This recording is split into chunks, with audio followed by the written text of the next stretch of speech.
Bases dropped on a new edition of Soccer Down Here. It's a Friday. It's a Freestyle Friday. We got lots of stuff going on this Friday. Mike Conti will join us at 10 o'clock. Kevin Egan will join us at 10:30. Kevin will help get us set for the weekend in La Liga. Big match with Atletico and Barcelona. We got MLS Playoffs. We'll go through some predictions with Mike. It's going to get more interesting to make said predictions because of things like what happened last night. This started to break with a tease from Taylor Twellman, like 45 minutes before it posted, which was kind of strange. I don't know. I guess maybe he was waiting for whoever had it first to post it. I don't know, but this doesn't feel like something we're teasing or we should be. Michelle Kaufman had it. Franco Panizio had it. I think Franco had it first with SBI Soccer. You have multiple Miami players who have tested positive and will not play in their playoff match tonight in Nashville. The team is in Nashville. The game is set to go ahead. So one question that we've had all week is that bar of games getting postponed and or canceled. Where is it? Well, it's more than 2, which is what it was during the regular season.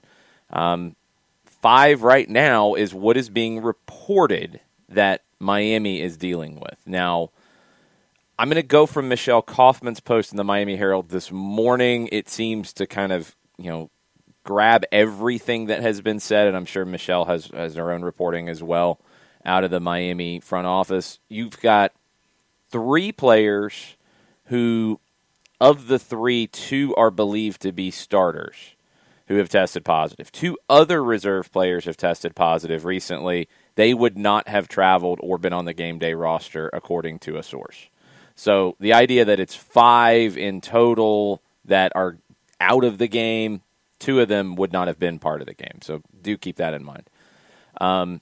This means Rodolfo Pizarro will probably be starting in this match, depending on who these absences are.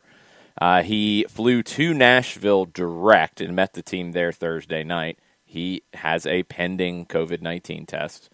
Nicolas Figal, Breck Shea, back from injury. There's some speculation that Breck Shea could have been dealing with COVID-19. He was listed as not medically cleared to play on that last regular season game. He was coming back from injury, so that could have just been that. Not medically cleared to play did include injuries as well as potential COVID issues. So this is where we stand. We have not heard about anything else with any other team as of yet that plays tonight. But Miami will be missing at least 2 starters and 1 more that, I don't know, the initial reporting was 3 starters. Now it's 2. I mean, is it somebody who has started some? We don't know. This is where things are right now. Yeah, and obviously we'll be keeping an eye on this to see what other news/developments come out of here. So not really a surprise, but early juice boxes, Nashville's the favorite in this match. Inter Miami's north of plus 200. Well, yeah, they would have been the favorite anyway. I don't think that's actually taking anything into account, to be honest. One, we don't know who they are. I'm checking to see if the game guide has been updated with any further information, and perhaps it has. So hold that thought. Let's see if they have a list of players who are not medically cleared to play in the game guide. Sometimes they do, sometimes they don't update it. This would be coming from the Miami side of things. So, Nashville, do they have anyone, or did they change their setup? I don't see anybody listed in this sort of classification for Nashville. For Miami, no. They have not put anything in their update. The players that are listed as injuries are George Acosta, David Norman Jr., Luis Robles, Denso Ulisse, who's been out all year or for a long period of time. Andres Reyes is out due to a red card suspension. So that's all we know so far. Sam Williamson asked if they forfeit the game. It doesn't sound like it. Everybody is reporting that this game is going to continue. This goes back to the decisions that MLS made this season to stop games where there was more than one positive person, not even necessarily a player, but positive person within the group, the traveling party, the delegation, whatever we want to call it. This is different. This is more. These were identified before the players left. There's been a lot of talk I've seen about incubation periods, et cetera, et cetera. I've seen the threads that are saying now Nashville's at risk. Again, I think this needs to be reminded many times. We have not seen transmission from a match. The only even question of that I can think of is Napoli's situation, where they had positives after playing a team that had positives that were found out after the match.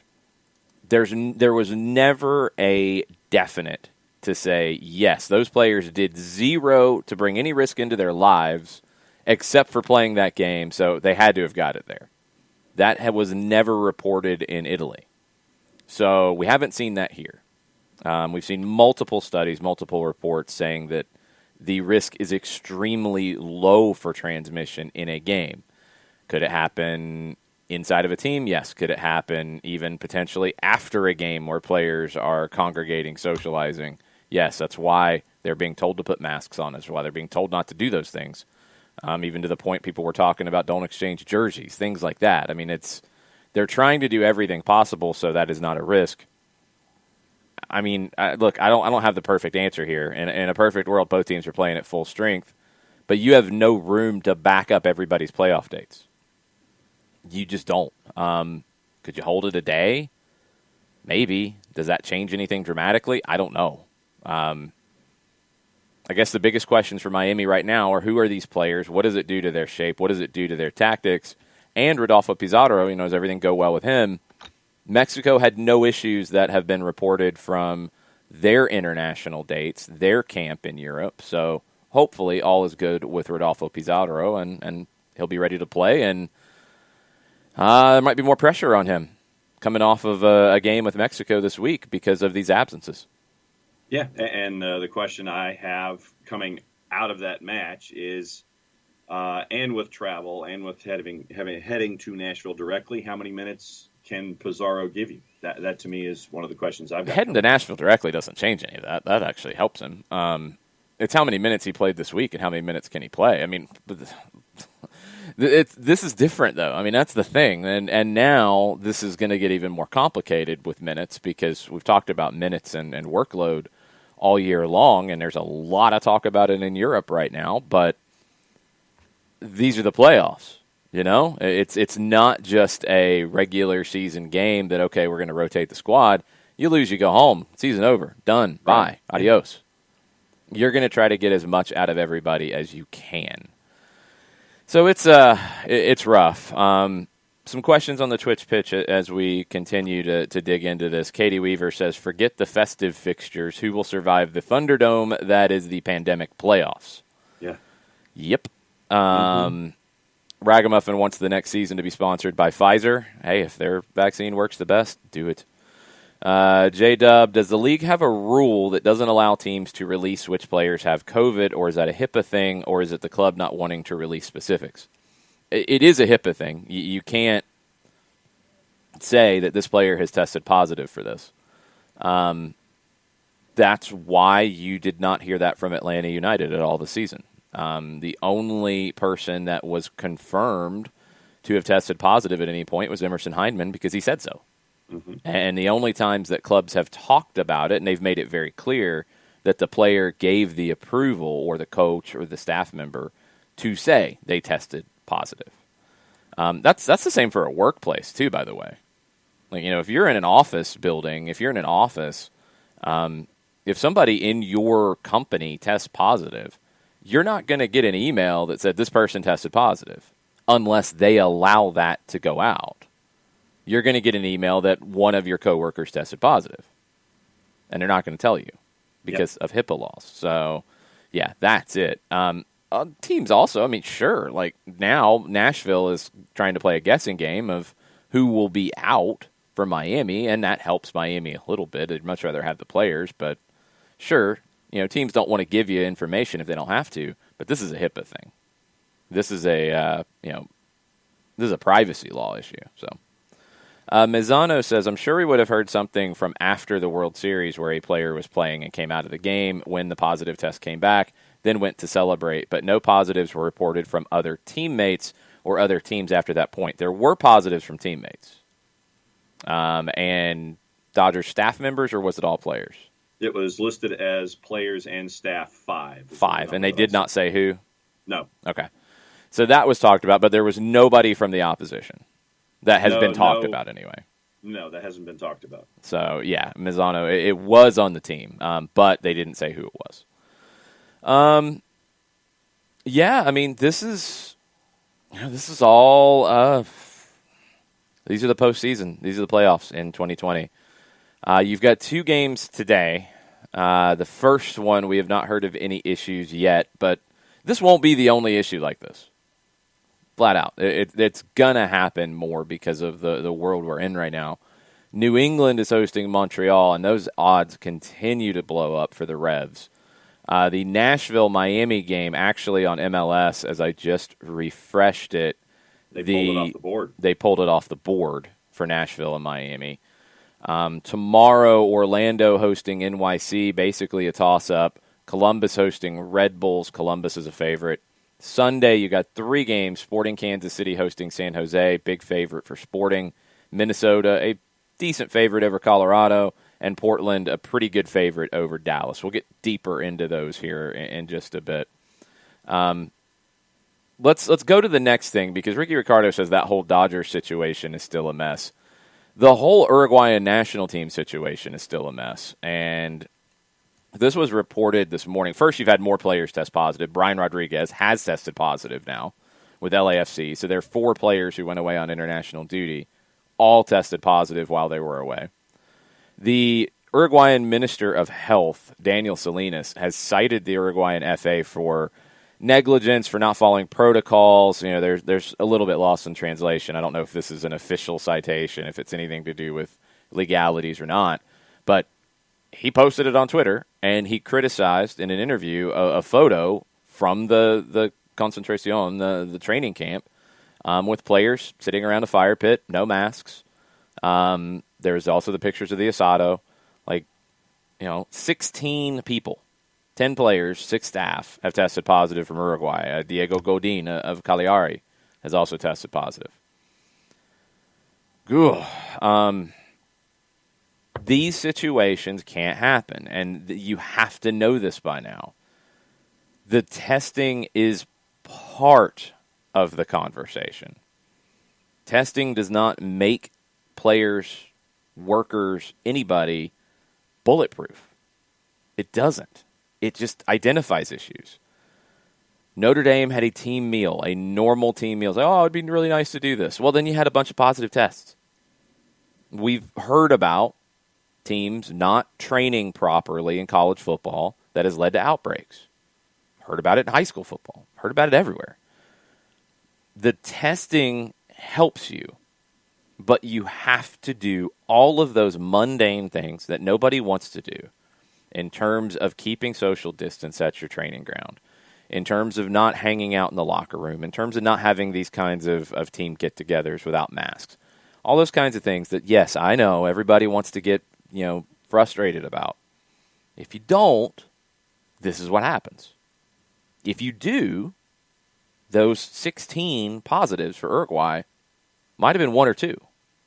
Whoever was positive but didn't test positive when they arrived, didn't get separated. If you do everything properly, you don't have a whole bunch of people test positive. You have 1 or 2.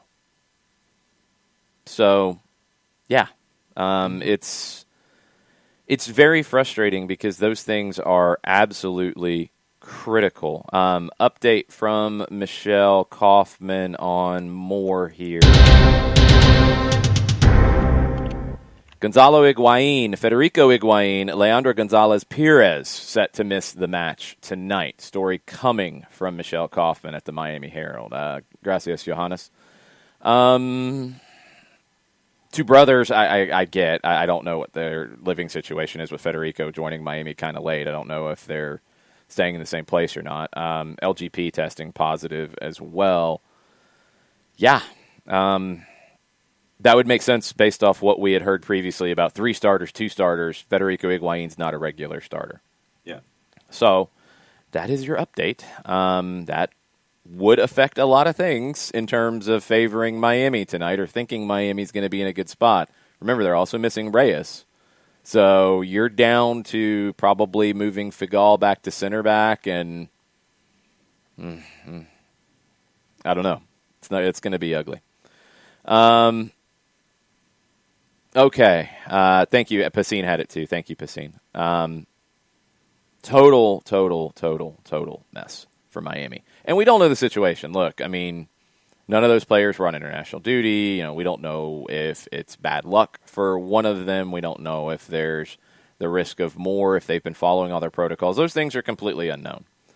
Sam Williamson says Miami's out. Nothing's changed, Sam, from what we said this morning. Nothing's changed from what was reported last night where the game was on. We just know some names, according to Michelle Kaufman of the Miami Herald, of who they are. Whether they're starters or not, that doesn't affect if a team is out. Look, I don't have the answer here. I don't have the answer. MLS set a very low bar of canceling games in the regular season. This is not the regular season, at least according to the reporting from last night, from people who are clued into the league office. This game was not going to be canceled as of last night. So that would at least reflect some kind of a change in where that bar is set on when games get canceled. There has not been an update yet. There's not been anything official from Inter Miami or Major League Soccer on this, so stay tuned. This is going to be a story going all day. That game is set to kick off at 9 o'clock Eastern. Your first game of the day is at 6:30 with New England and Montreal, but I would assume that we would have an update before that first game kicks off. The thing that I think some people might be looking for is they did not travel day of. The team traveled last night. And I believe, and I don't know if this has been officially confirmed, that these players who tested positive did not travel. So they were separated from the group upon that positive test. And the 2 others, who we don't know who they are, who were not going to travel, add them to that list. That's what we know. Go ahead. Yeah, no, just Michelle's article is out, and the information that she placed in the tweet that we just talked about is the information at the top of the piece. No other real details. It just adds to the stuff that we were talking about before the update. That's where it stands. So Miami's going to have a difficult road tonight, for sure, if they play. And there's going to be a lot of talk all day about this. I mean, the league is in a no-win situation. If you cancel it, Miami will be frustrated because you're kicking them out of the playoffs, essentially. If they've got enough to play, they've got enough to play. But then the people who are worried about the safety issues with it, and again, I feel like this has to be brought up every time, you've not seen issues from playing a game. The issues are Miami being around Miami players more than anything else. That's the biggest risk. You can mitigate that by the way you conduct your team business. Nashville is not at an increased risk in playing this game. According to all of the data we've had, reports that have been done, studies that have been done over the years in many countries about close contact and all those kinds of things. So I don't know what MLS is going to do here. It is not the headline you wanted on the morning of the MLS Cup playoffs kicking off. No, the only other note from Michelle is obviously that Inter Miami would not confirm the names, and there's been nothing posted as of yet. Of course. I mean, they can't, unless the players allow them to. Right. And we'll see if the players do make a statement now that Michelle Kaufman has uncovered this, doing her job as a reporter. All right. Well, let's we'll get deeper into MLS with Mike. We'll have plenty of things to talk about there. We'll kind of set the scene for all of the matches this weekend. If you guys have questions, go ahead and throw them in on Twitter at SoccerDownHere. Email soccerdownhere@gmail.com. Throw them in on the Twitch pitch, twitch.tv/soccer down here. Katie asks, why would that game be off the betting boards, though, in case of cancellation? Could be, I mean, now that you're getting information about the game, it would affect the lines. Yeah. I mean, just this happens with an injury situation.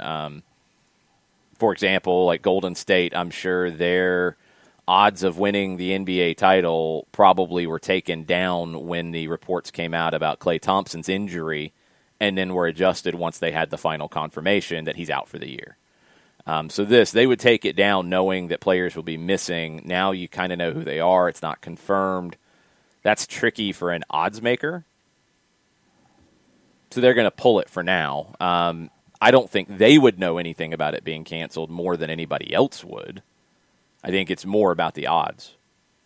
Yeah, and as we always do when we're looking at juice boxes or whatever, we have a composite that we refer to, and it deals with a lot of overseas bookmakers. There are overseas bookmakers and Caribbean bookmakers that still have this game on the board. Not surprisingly, the numbers for Nashville are going down as we speak, and the numbers for Miami are going up. Yeah, so it is still on some overseas books, right? Yes. Okay, got it. We'll update that a little bit later. Maybe with an hour's time, we'll have a little bit of an update. That is interesting that MLS has pulled it from theirs, but their partner is BetMGM here in the States. So, okay. I think that is it on the coronavirus updates, although we'll probably have more as we go.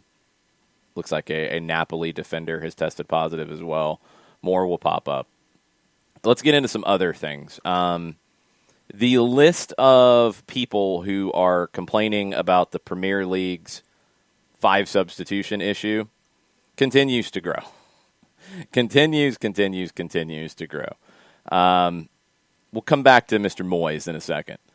Mikel Arteta has said it again. We have to protect players as much as possible. They are the protagonists in this industry. Frank Lampard, I think it is something we have to address again with clubs. My main concern is player welfare. They are under incredible stress, especially those playing in Europe. I don't want anyone to cry their eyes out for players, but everywhere else has 5 substitutes. We have to revisit this. David Moyes, good old David. David said, my opinion was that we should have just 3 subs because I felt it would help sides with the bigger squads and budgets. But what I didn't foresee was the amount of injuries. You didn't see that coming, did you, David? Oh, you didn't see that coming. You play more games and you might have more injuries. You didn't have any idea that might be the case? David, really? Come on. David, like, why would you say that? Like, don't say something like that out loud. The press officer has to pull you aside and be like, dude. All right, you want to talk about the 5 subs thing? You've changed your opinion. That's fine. You've changed your opinion. People change their opinion all the time. Don't say you didn't see injuries coming. Say, the amount of travel, it's at a point where we need to make a change. Everybody else is doing 5 subs. We should be along the lines of everybody else. Don't point out that you didn't foresee the injuries coming. He said, we've not had a great deal of injuries, and many clubs have not had a great deal of injuries. The clubs which have suffered the most have had European football. I think for fairness of the game for this season only, I wouldn't be against changing and going to 5 substitutions. So that's at least one that is flipping to going to 5. They got to do it. They just have to. There's no other way around it. Hutcho says 5 subs is a permanent thing. I'm not against that. I'd like to wait on that one. But right now, you got to go 5. Italian Football TV, which is a great Twitch account to follow. They do a lot of watch-alongs of big Italian games. A lot of fun with them. They posted the upcoming schedules for Napoli and Roma, and I saw them in my Twitter feed this morning. Napoli, for example, is going to play 10 games between this weekend and Christmas. That's like a month. Yeah. They're playing every midweek.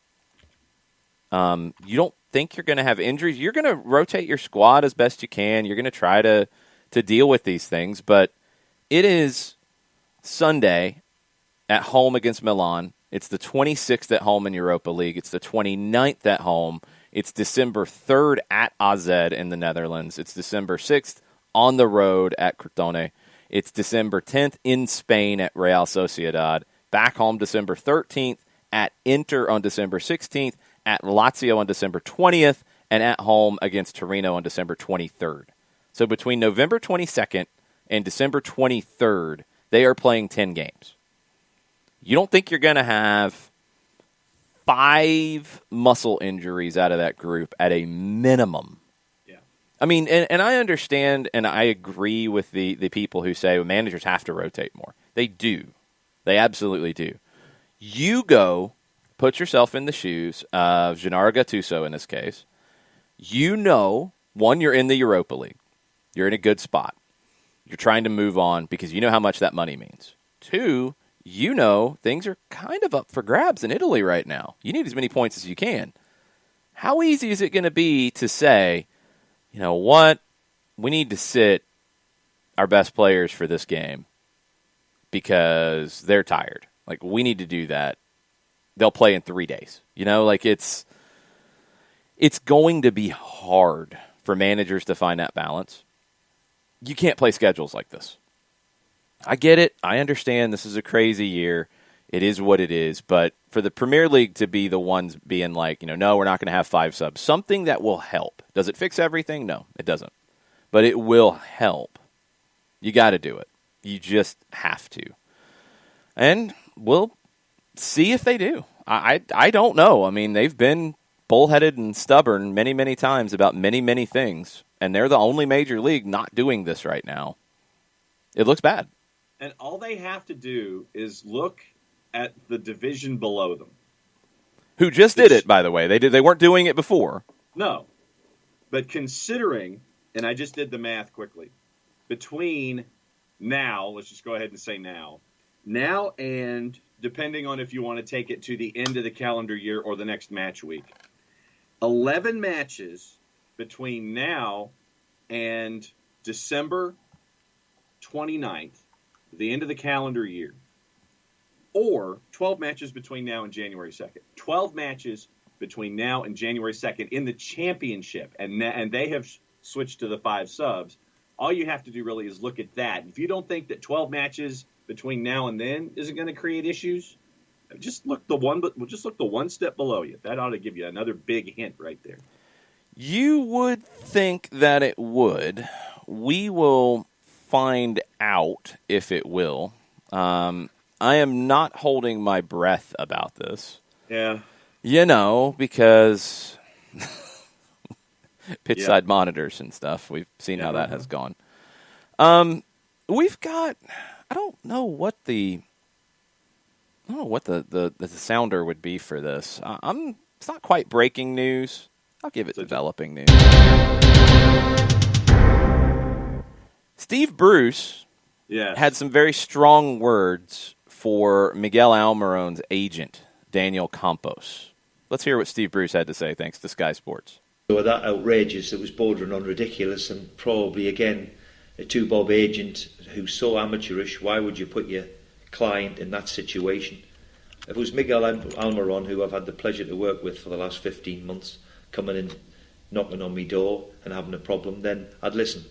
An agent who 2 years in is probably then trying to profit again on taking them somewhere else is just hugely disrespectful to all of us, basically, and to the club in particular, who've served Miguel so well. He's a great pro, a great kid, the lad, but obviously his agent leaves a lot to be desired. A two-bob agent? I had to look that up. What does a two-bob descriptor mean, John? A 20-cent coin or a trivially small value. Kevsty said, don't make me like Bruce. Damn it, you did it anyway. He's right. He's right. Sam Williamson says Campos is always trying to stir the pot. He did it here, too. He did it here at the very, very end when you had a lot of back and forth about getting the deal done and over the line. He came out with an interview, I think on Paraguayan radio, if I remember correctly, and played this game. When this came out, my immediate reaction was this is not going to help Miguel Almiron. No. Because now you're going to have a club that is not happy about being disrespected. I think Steve Bruce is right. It is disrespectful to bring that out in the way that it was. Newcastle's not a small club. We have to separate a couple things here. Like, there are a lot of people who listen to the show who are part of this, Atlanta United organization of fans and want to see Miguel Almiron go to a different club because of Steve Bruce's tactics, because they're very defensive, because he's not playing as much right now as I think he should be. Lots of different reasons. However, separate that for a second. Newcastle is not a two-bob club. Newcastle should be a lot bigger than they are, but you can talk to their owner and other things about that. They are a big club. They should be treated with more respect here in this situation. And for the agent to do it the way that he did, he's not going to help anything. Because Newcastle, I don't know what their financials are. I don't know if they have to sell anybody right now. If they don't, look, we've seen Mike Ashley is going through the arbitration process right now with the Premier League over a transfer where the person who wanted to take them over has already walked away from the table. So you think he won't hold a grudge? Oh. You think he won't say, oh, really? That's how this is going to go. Okay. Yes, you're going to go sit on the bench. Or, no, you're going to go sit on the bench with the reserves, actually. And we're not going to play you. And you can just wait your contract out. I mean, what's happening at Wolves right now? Adama Traore has not signed a new deal. He's not playing. Does that make a lot of sense from a football perspective? No. Does it make a lot of sense from a club trying to make sure they get everything they want? Yeah. You think this is going to help Miguel's playing time? Like, there's not a win here, and that's what Jason Nick says. Like, there's not a move here that Campos has forced. Like, what's his play? What's his angle here? What's he trying to get out of it other than just, I want to get my client transferred? I don't know how long the contract is. I don't know Newcastle being in a desperate situation to sell. I don't think they're going to sell because of Daniel Campos's words. And I worry more that they will be punitive towards Miguel Almiron, even though, as Steve Bruce says, good guy, we all know that. Everybody loves him. However, business is business, and your agent just disrespected our business. Bad move by this agent. Really bad move. And we talked about it when this started here, and it was at the very, very end. I mean, I want to say it was in the final days preceding the transfer going through. I think it was the weekend before the deal got officially done, if I remember correctly. We said it then, like, this is not a good look. This is not helping anything. This feels like an agent who's maybe in over his head a little bit. This is worse because that deal was basically done. They're down to the final two bobs, I mean, it's trying to find the final bits of money here, the final bits of money there, those little things. This is a whole different situation. This is a point where it's, that as far as we know, there's no transfer opportunity on the table to go in January. I don't think he's helped his client move in January. No. And continuing my education on the phrase two bob, looking at our friends at Urban Dictionary. Oh, that's dangerous. John, be careful. I am. Two bob typically precedes an insult where you're essentially saying the person is worthless. Well, yeah. I mean, I follow that. Yes. So, yeah. So that was what our friends at Urban Dictionary said about it as an addition. So yes, Steve Bruce followed along with that definition from our friends at Urban. Yes, and it would all make sense. If it is a cheap coin, then that's what he called this agent. Okay. So let's get caught up on the Twitch pitch just a little bit. Lots to talk about the Oxford comma. I defend the Oxford comma many times. I like the Oxford comma. I'm on team Oxford comma. Alex Bassine, hey, Bruce is a very likable guy. He is. I won't hear otherwise. Great manager? No. Great guy? Yes. Okay. Bassine is very happy now. I think I've taken shots at Newcastle in the past. I am defending their bigness. So I've made Alex Bassine very happy today.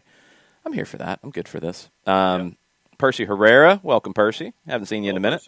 Yeah. Almiron's agent is writing a check he can't cash. That's a good way to put it. That is a very, very good way to put it. Bassine says Newcastle's in good financial position compared to most other clubs. Again, they don't have to sell, and Mike Ashley will hold a grudge. Mm-hmm. I don't want to see Miguel go to the reserves, but I kind of wonder about this now. Kefsy's trying to create narratives. We don't create narratives around here, Kefsy. We don't make narratives up. I'm not blaming Daniel Campos for Atlanta United's situations. That deal was done. Daniel Campos was just getting antsy about it because he was waiting on his check, I think. Yeah. Let's see. Percy on the Miami situation. He said, if any team is forced to forfeit, they should call up teams that didn't make the playoffs to replace them. Now, let the team who's got a bunch of positives, like they can call up players from teams who didn't make the playoffs. They can have like a fantasy draft. Let them do that. Let's just get really stupid with it. Good grief. Lots of unconnected dots, Modiflow, yes. It's a bad look for Daniel Campos. It's not helping his client, and I'm curious as to where the line is for Miguel. You know, like where does he say, dude, could you stop? Yeah. I'm paying you to do a job, and you're not helping with the job. Please, could you stop? Thank you. Stop talking. Sure. A couple other things from England because we're going to get into Spain in hour number 2. Jurgen Klopp on Mo Salah, who tested positive again yesterday, I believe. Klopp said that Salah is probably back in Liverpool today. When you have a negative test, that's when the process really starts. He's in a good place. He feels well, no symptoms, so that's all fine. That's good to hear. Not sure what the process will be to get him back on the field. Another one, and keep an eye on this one, Laurie Whitwell at The Athletic says about Paul Pogba, I think Man United would like to sell him and he'd like to go, but there isn't a club there. This is a player who was signed for £89 million in 2016, was valued as high as £150 million in 2019. Well, that's blown up. £80 million now, according to Whitwell. Sources close to Paul Pogba say he is considering leaving Manchester United as a free agent in 2022 when his contract is up. Get whatever you can and get him out of your locker room. He doesn't want to be there. The comments he said on international duty, I don't give them, a pass like some people have. Yeah. I think it was very inappropriate because this has been ongoing with him. He doesn't want to sign a new contract. Move him. The January window, if you can, move him. Get what you can. Those costs, yes, you sign him for £89 million. You're probably not getting that sunk money. Get what you can. Move on. It feels like he's a distraction at this point to the team. Total distraction. Mm-hmm. And if he's saying he's going to play his contract out and not allow you to get a transfer, you got to find some way to move him. Find something. I mean, if he wants to go to Juventus and they don't want to spend much money, take what you can get and move on. Trade him for Cristiano Ronaldo. There you go. Reportedly, there's been talks about Ronaldo going back to Manchester United. Trade him straight up. Just do something to get it out of there because it's not working. Let's take a step down a division in England, and John called this a while ago. I'm a little surprised that it's come out the way that it did. Wayne Rooney has now said he hopes to follow in the footsteps of Frank Lampard and take over at Derby County. He's part of this 4-player board that is going to be deciding things until they, I guess, hire somebody or bring in a true caretaker. Yeah. He said, I wouldn't be an ambitious person if I sat here and said I didn't want the job. We all come into this game to play football, and then you have a decision to make. Do you want to go into coaching or management? I've made it quite clear over the last few years that my ambition is to go into management, especially when you see the likes of Steven Gerrard, Lampard, and Scott Parker all getting good jobs and doing really well at it. We have to get the next 2 or 3 games out of the way first, but if they go well, it puts me in a better position to put our names forward for that role.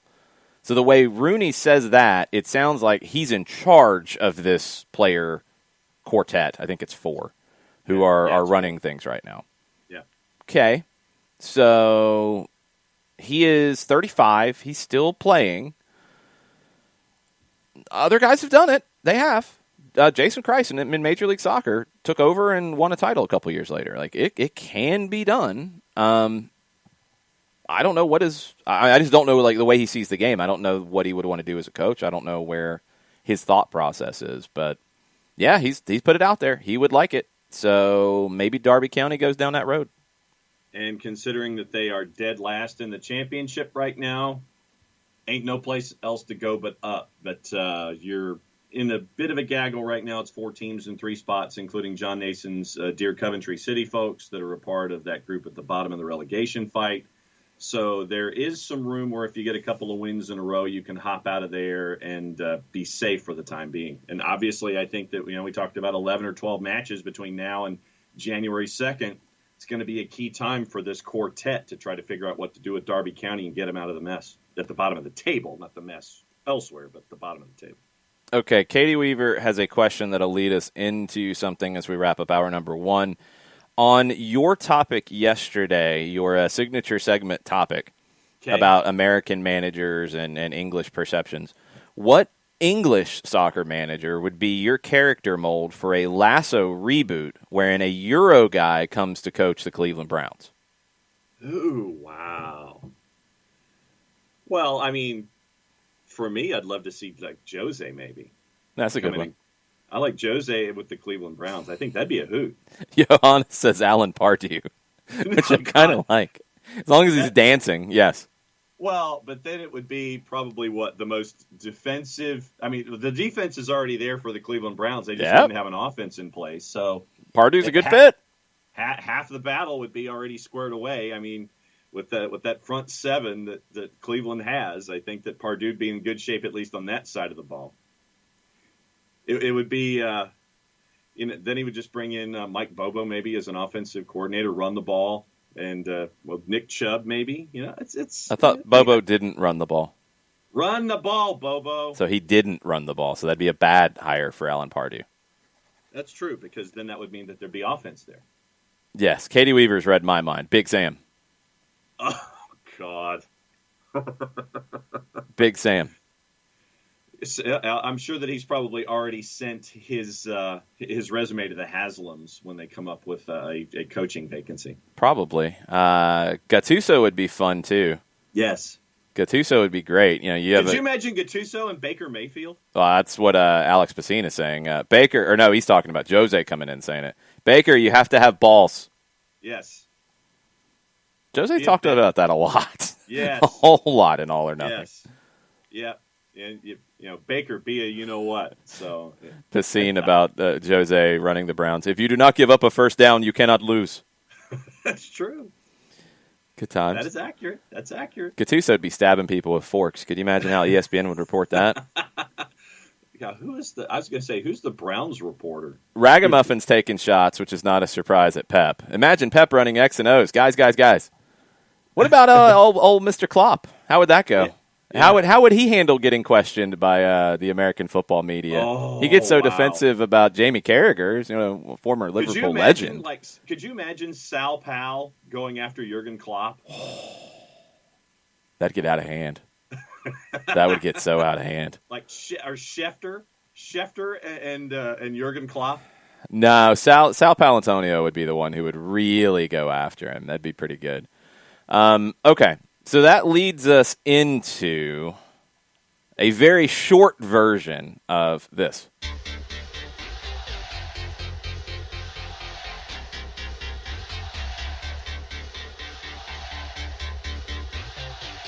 They're chanting the name of the segment. We just don't know what it is yet.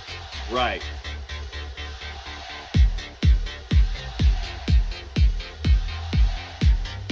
John's dancing makes the segment. Welcome to Studio 54. What are you calling it today, John? Hey, I saw this. You didn't really play that into the music very well, but okay. No, it's John's segment that needs a name. Yes, John's segment that needs a name. XG and XA are your topics today. Yeah, and it's part education and part dossier, I guess. All right, so to the table, and this is to the entire SDH universe, first and foremost, how many X stats exist when it comes to soccer that are discussed fairly regularly? I don't have a list a lot. Okay, so there are a lot more than just XG and XA. Yeah, there's like XG chain, and there's, you compare XG to actual goals scored. I mean, there's so many that it goes down the road. Yeah. Okay, so that's a rabbit hole. So I look at games using the eye test. I'm not a stats person. So when I see XG and XA, I'm naturally somewhat confused about it and its place when it comes to analyzing the sport in and of itself. So I'll look at the XG and the XA after the fact, and I'll go, oh, that's really good, or oh, that's really bad. So my questions: how are these formulated, first and foremost? How do you come up with XG and XA? I guess that's the science element of it. And then second question, for the entire universe of SDH, how much of a part of your knowledge base do you have with XG and XA, and how much should it be of mine? How much context should I give it going into matches when I see XG and XA statistically? Okay, first, the easy part is what is it? And we'll talk about XG and XA. We're not going to go down all of those rabbit holes. I mean, XG, expected goals, is the stat. Just very basic. It is an attempt to measure the quality of a shot based on a bunch of variables. How the ball was received, what the assist type was, the angle is, the distance from goal, if it's a header or if it's a big chance. So there's a lot of variables that different people judge differently. You'll look at different people who do XG, and you'll see different numbers. There's not like a dedicated, this is what the expected goals was, no question. It's how different people measure it. XA is the likelihood that a given pass will become an assist. So it takes the step further back. It measures stuff like the type of pass, where the pass ended up, the length of the pass, all those kinds of things. So these are probably the two leading of the expected metrics. Right. XG by far more than XA. Let's go down a very quick rabbit hole for kind of like why it matters. Your question is, what? Should it even matter? No, it's just where should it be in my knowledge base when it comes to looking at matches going in and coming out? Because, as I say, I'm not an analytics person, and I see all of this discussion about XG and XA and things like that. And so as a non-analytical person, knowing that it's a part of the statistical base that folks use as reference points, how much should it be of my reference base going forward? Well, let's look at the MLS season that just completed. And I am using the expected stats that are at Football Reference. And I believe these are straight from Opta. So it would be Opta's expected goals and expected assists. Seattle scored 42 goals this season. Their XG was 41.8. It's pretty good. Yeah. LAFC, 45 goals. XG was 41.7. So they outperformed their expected goals. Chicago, and this is one that you look the other way. Their expected goals was 38.9. They scored 33. That's a sizable difference. Houston was down by 6.1 in their XG. Philadelphia outperformed their XG by 7.5.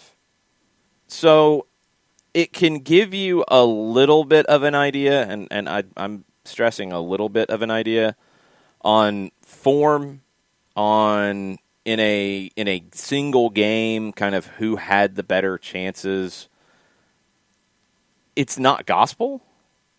I think at times it's treated as gospel, and that's a reckless way of examining it. I go a step further back to something that you can quantify in a game. I'll go back to key passes or chances created. That's more meaningful to me. The things about XG that you have to keep in mind, like a penalty will skew it in a big way because it's expected to be a goal by, I'm not sure where they're rating it, and I think different people rate it different ways. Anywhere between like 0.75 to 0.8. Yeah. A penalty should be scored. So if you have a penalty and you miss it, you're going to have a huge XG. You might not have actually really had much control of the game. You might have just had a penalty chance, had a couple of other decent chances. Your XG might have been 1. You might not have really been expected to score a goal outside of the penalty. The run of play might tell you something very differently than the actual way the game played out, or the way the XG tells you it played out too. So I think for me with stats in this game as a whole, and I'll put XG in stats, it's different than, I mean, I don't know. I don't follow baseball as closely, so I don't know all of the deep dive and advanced metrics that they've gone down. But your basic stats in all the different sports measure outputs. XG and XA try to go a step further. They're not measuring the output. They're measuring what the output should have been in their mind. And they're trying to do that not in a subjective manner, but in a proven way. And I don't think you always can do that. You know, you see a spectacular goal that the XG would be very low, but hey, it still counts as a goal, right? Over a season, yeah, I think you can take some things out of this. You know, I look at those numbers and I'm like, man, Chicago and Houston did not finish opportunities that they had over a long run of time. Right. In a game, I think it means less. In a season, I think it can mean a little bit more. Okay. But it doesn't tell you everything. And I think at times it's discussed in a way that it is exact. And I don't think it is. I don't think it is the barometer of how well a team played. I look generally when I'm looking at games that I haven't watched yet. You know, if I'm going back, like I'm looking at the Copa Liga Profesional in Argentina right now, and I'm not watching every game. I'm watching a lot of games actually. But if I'm deciding, like, I want to go back and watch a game, or I want to go back and watch a team, or watch a player and their performance, what are the things that, like, I'm looking for? It's not as much XG and XA kind of stuff. I'm looking at actions. I mean, the things I'm tracking are kind of basic stuff. I mean, chances created, obviously goals, assists, shots, those kinds of things. You know, I'm looking at defensive actions. Tackles, interceptions, clearances. I'm looking at duel numbers. You know, I'm looking at those things as opposed to this player had a great XG in that game. It doesn't, in a single game, I think it loses its meaning a little bit more. Over a season, it has more impact. Okay. That's my take on it anyway, and I'm sure other people have different takes. You guys have takes. Let us know. Yeah. Tweet at us at Soccer Down Here and send us a message on the Twitch pitch, email. We'll revisit it. I know this one's going to be a little bit short because we got Mike coming up here in a couple minutes. But, yeah, let us know what you think about the XG and the XA and any of the other, you know, advanced metrics. Nathan Pugh says, I think when you look at the XG stats throughout the course of a match, it can show you who was more in control, in quotation marks. He says it's also indicative of how effective attacks are, i.e. if you have an XG of 2.7 but score 1 or an XG of 1 and score 3. Also, it can show you over the course of a few matches if the scoring is just a blip or if things will even themselves out. It can. The last part has more meaning to me than the single game. It's a lot of it's just the amount of data you have. You know, if you're looking at this over a period of time, like, yeah, Chicago and Houston did not perform in the final third like they should have. Philadelphia, you look at it and you say, well, can they continue to score at that kind of rate? Johannes with a good point. I mean, Johannes is coming from a team perspective here. You know, he's been debating adding those advanced analytics to game notes. Doesn't know where he's going to go with that yet. It's a good question because XG, I mean, when you go further down the road, I think you get more into really debates about is this meaningful or not. XG is pretty well accepted now. XA maybe a little less. XG is pretty well accepted as a barometer of the game. Nathan said it tells you who controlled the game. I think it is an aspect of telling you who controlled the game because possession matters in terms of control. Chances created matters in that. The XG can matter in that.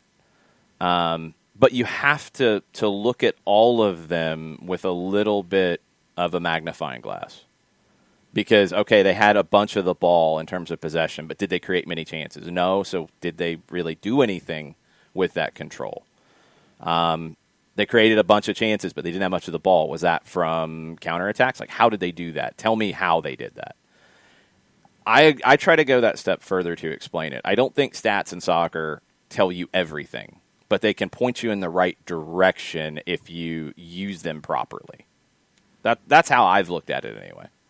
And Patrick Sullivan says, has, quote, the full Nelson been briefly considered and quickly dismissed yet for a title for the segment? No, it hasn't. That's a good one. We also have Salty Takes from the Twitch pitch. That is Alex Pacine. Alex Pacine gets full credit for that. There's a lot of kudos for that one. I kind of like it. Okay. Thad Dooley wants to go Salty Takes from inside the stove. Kind of like. Salty Takes. Man, that might be it. That might be it. My final thing before we get to Mike, any of these stats can be helpful in storytelling, but none of them do it on their own. This is a game that there's not as much of a true sense given from the numbers. I think more than any of our American sports, for example. You know, football, you can look at the stat sheet after. You have a pretty good idea from just looking at the stat sheet. Basketball, I mean, it's all broken down. Baseball, it's all broken down. This one, you can play badly and win 2-0.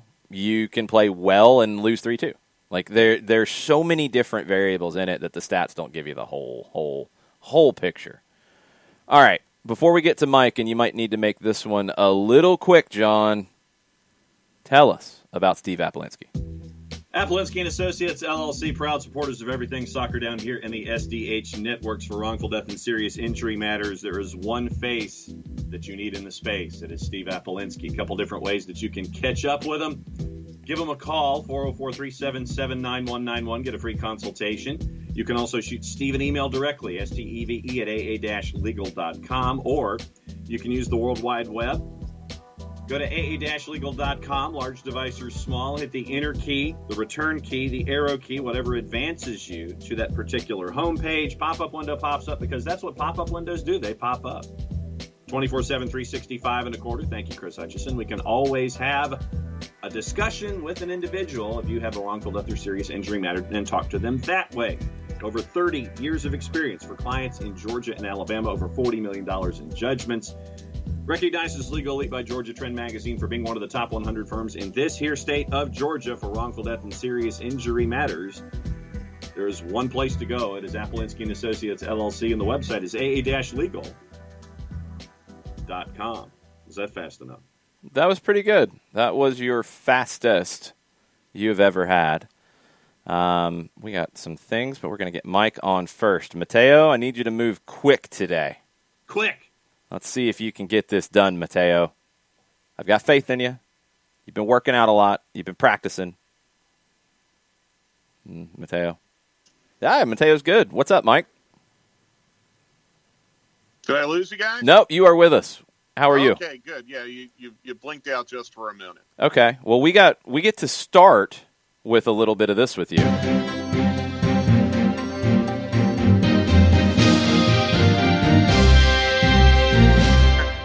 That's our new breaking news sounder, by the way. We're moving up in the world. It's a long one.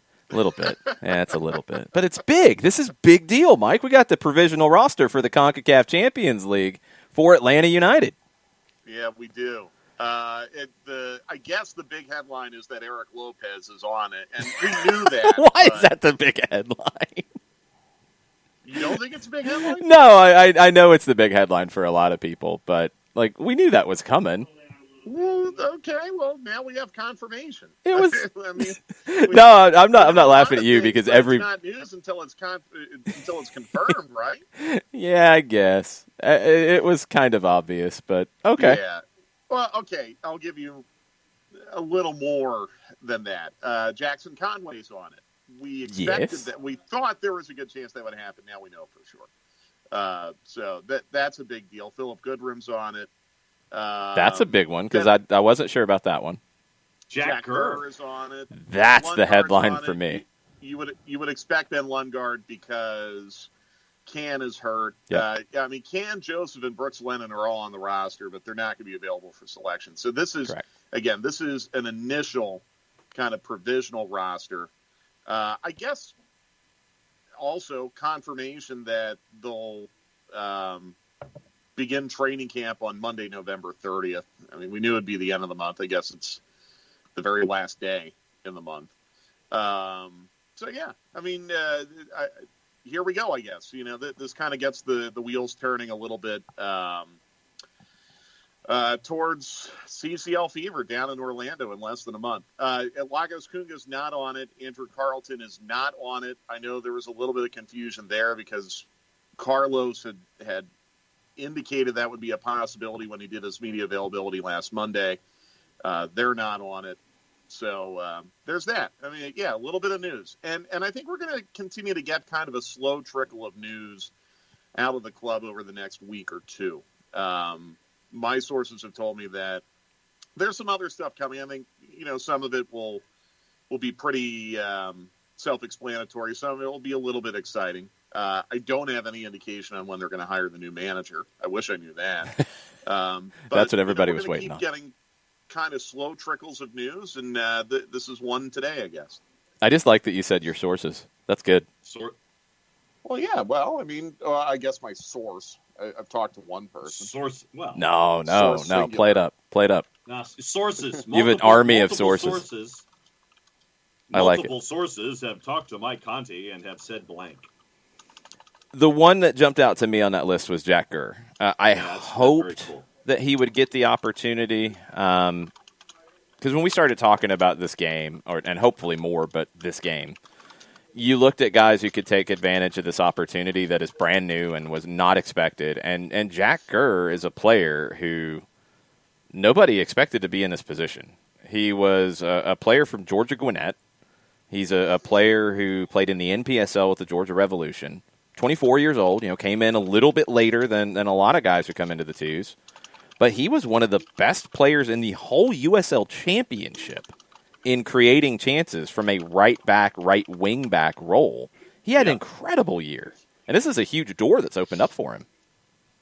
Yeah, and I hope he's able to take advantage of this opportunity. I mean, one other thing you have to remember, too, is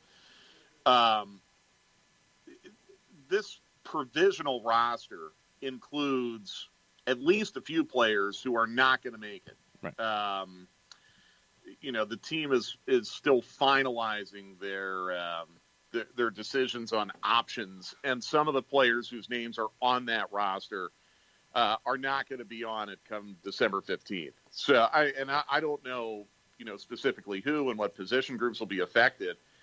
But, for guys like Goodrum and Gurr, and Conway, I think Conway's pretty secure in knowing that he's going to have an opportunity to go down to Orlando. But for guys like Goodrum and Gurr, they have a really good chance of being there. They have a really, really good, and Lundgaard too. They have a really, really good chance of being there because there are going to be needs. And you took all 27 first-team guys onto this provisional roster, but 3 are already out. Mm-hmm. Joseph, Brooks, Lennon, and Can. And there's going to be another small handful of players on this initial list right now that are not going to be on the team maybe as soon as next week. And just, Mike, we talked about Jack Gurr and guys like Jackson Conway. George Campbell's here on the roster. It's another opportunity for him to continue to get reps. Lawrence Wyke, continues to get reps as well. And so, there are other guys on here. Tyler Wolff is on this provisional roster. So for me, outside of Eric Lopez and Goodrum and Conway and Gurr, there are some other opportunities here for some other guys. Yeah, it's the first team roster plus Goodrum, Gurr, Conway, Lundgaard, and Lopez. I mean, that's basically what it comes down to. But even those players you mentioned, John, like a Tyler Wolff, like a George Campbell, even if they don't play on December, I guess we still don't know if it's the 15th or 16th, even if they don't play in the actual match, it's still 2 weeks of a mini camp in which they can get work. Yep. And that's important. Especially a guy like George Campbell, who unfortunately, due to circumstances this year, just didn't get enough games. So you got to treasure the opportunities you get. I would imagine, they'll probably play some kind of in-house friendly, 11v11 amongst themselves or something like that to get tuned up for this. And yeah, I mean, that would be a potential opportunity for a guy like George Campbell or Tyler Wolff or Lawrence White to play. I think there's a pretty decent chance that when you go down to Orlando, one of White or Campbell might actually play in that game. Because I think you want to be, really, really careful playing a guy who might have even a slight knock in a match that doesn't really – you go into the match with not a really, really good chance to advance. So you've got to be cognizant of taking chances. And, honestly, we don't know really what's going to happen with Fernando Meza. I mean, there have been some reports about him potentially going back to Mexico. So I think we're going to learn a little bit more about that in the next few days. But, yeah, I wouldn't be shocked if you had a center back pairing of Campbell and Walks or White and Walks or Campbell and Robinson or White and Robinson. That wouldn't shock me at all. I'd be more surprised if Meza or Escobar were in the team in mid-December. I just say that because, again, there are rumors about Meza, and you got to make a decision on Escobar as far as we know. Also, I don't know if there's been any discipline handed down to Escobar for whatever the heck happened in that Columbus match. I haven't seen anything on that yet. I haven't seen anything either. No, there actually is an update on a decision day situation out of Portland because it will affect them in the postseason. William Conwell, who writes for Rose City Review, he said that the Timbers might be without Dairon Asprilla, committed a foul on Vermeer, the LAFC goalkeeper, on decision day. It was flagged by the Disco for suspension. It's currently being appealed and should find out the status sometime today. They play Sunday. They could put stuff like this, maybe as a higher priority since Atlanta's not playing a game coming up. If they have other issues like this they have to hit, I don't know what else from decision day they might have to deal with. But that could be weird. I do think a couple things on what we know so far at this point about the guys you just mentioned. Meza, there hasn't been much lately about a potential move. It was, a couple weeks before the season, or a couple weeks before the end of the season when those rumors hit about Tijuana. Mm-hmm. Tijuana ended up finishing 15th in the league. They missed out on the expanded playoffs. They were not good defensively. They gave up 27 goals in 17 matches. I was trying to see if they had moved on from the manager, and I don't know if that's been announced yet. That was a rumor. I think they were linking Meza particularly to Pablo Guede because he played for him at Colo-Colo. So if he doesn't keep his job, that whole situation could change, although there was talk about some kind of option on bringing him back or whatever. With Escobar, if I remember right, I think Doug had this report in the AJC, he is going into an option decision or he is going into the last year of his contract. Do you remember how that was reported? I thought it was option decision. Okay. I was thinking last year of the contract, so I might be wrong. Yeah, but again, please, Twitch Bitch, don't quote me verbatim on that. That's just what I thought it was. Yeah. again, we don't know for sure. I mean, it's not like they give us a list of, okay, here are all the players who have options expiring. I wish they did, but they don't. So there is an element of guesswork involved in all this. I thought he was going into an option, but I think my bigger concern is, if there's going to be any kind of ban for what happened in Columbus, ban that would transcend not just league matches, but maybe an overall ban for all competitions. Yeah, it's a slim possibility from what we saw. I think it would just apply to league. If he had done that to a referee or a member of the referee crew, then absolutely it would. Because anything referee assault, which if they decided that there was contact, would fall under, that's a global ban. That's not necessarily just a league-wide ban. So I don't think this will, but it's disco. Maybe, you never know. But we haven't had anything announced about it, which is also strange because disco has clearly met and meted out punishment for anything that happened on decision day. Maybe today. Maybe they're waiting on the appeal processes to get sorted out. I mean, if he doesn't get suspended, at least for, we know it's going to be one because it was a send-off. Right. But, if he doesn't get a second match for that, honestly, I know I've been assailing disco a lot for some of their decision-making this year. That unless there's like clear evidence or it's not provable that he actually made physical contact and whoever the guy was that went down just kind of took a dive. Unless that's not provable, that's got to be a multi-game ban.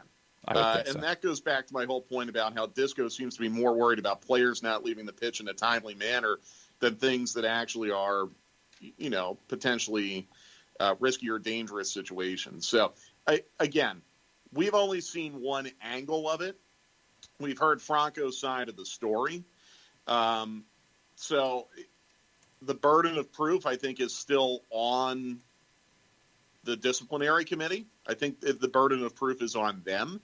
But if it can be proven what it looked like, then, he's got to get a multi-game ban. It would be ridiculous if he didn't. I agree with that.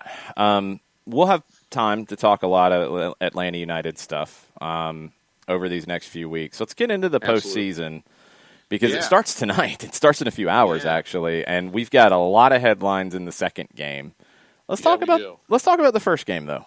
New England and Montreal.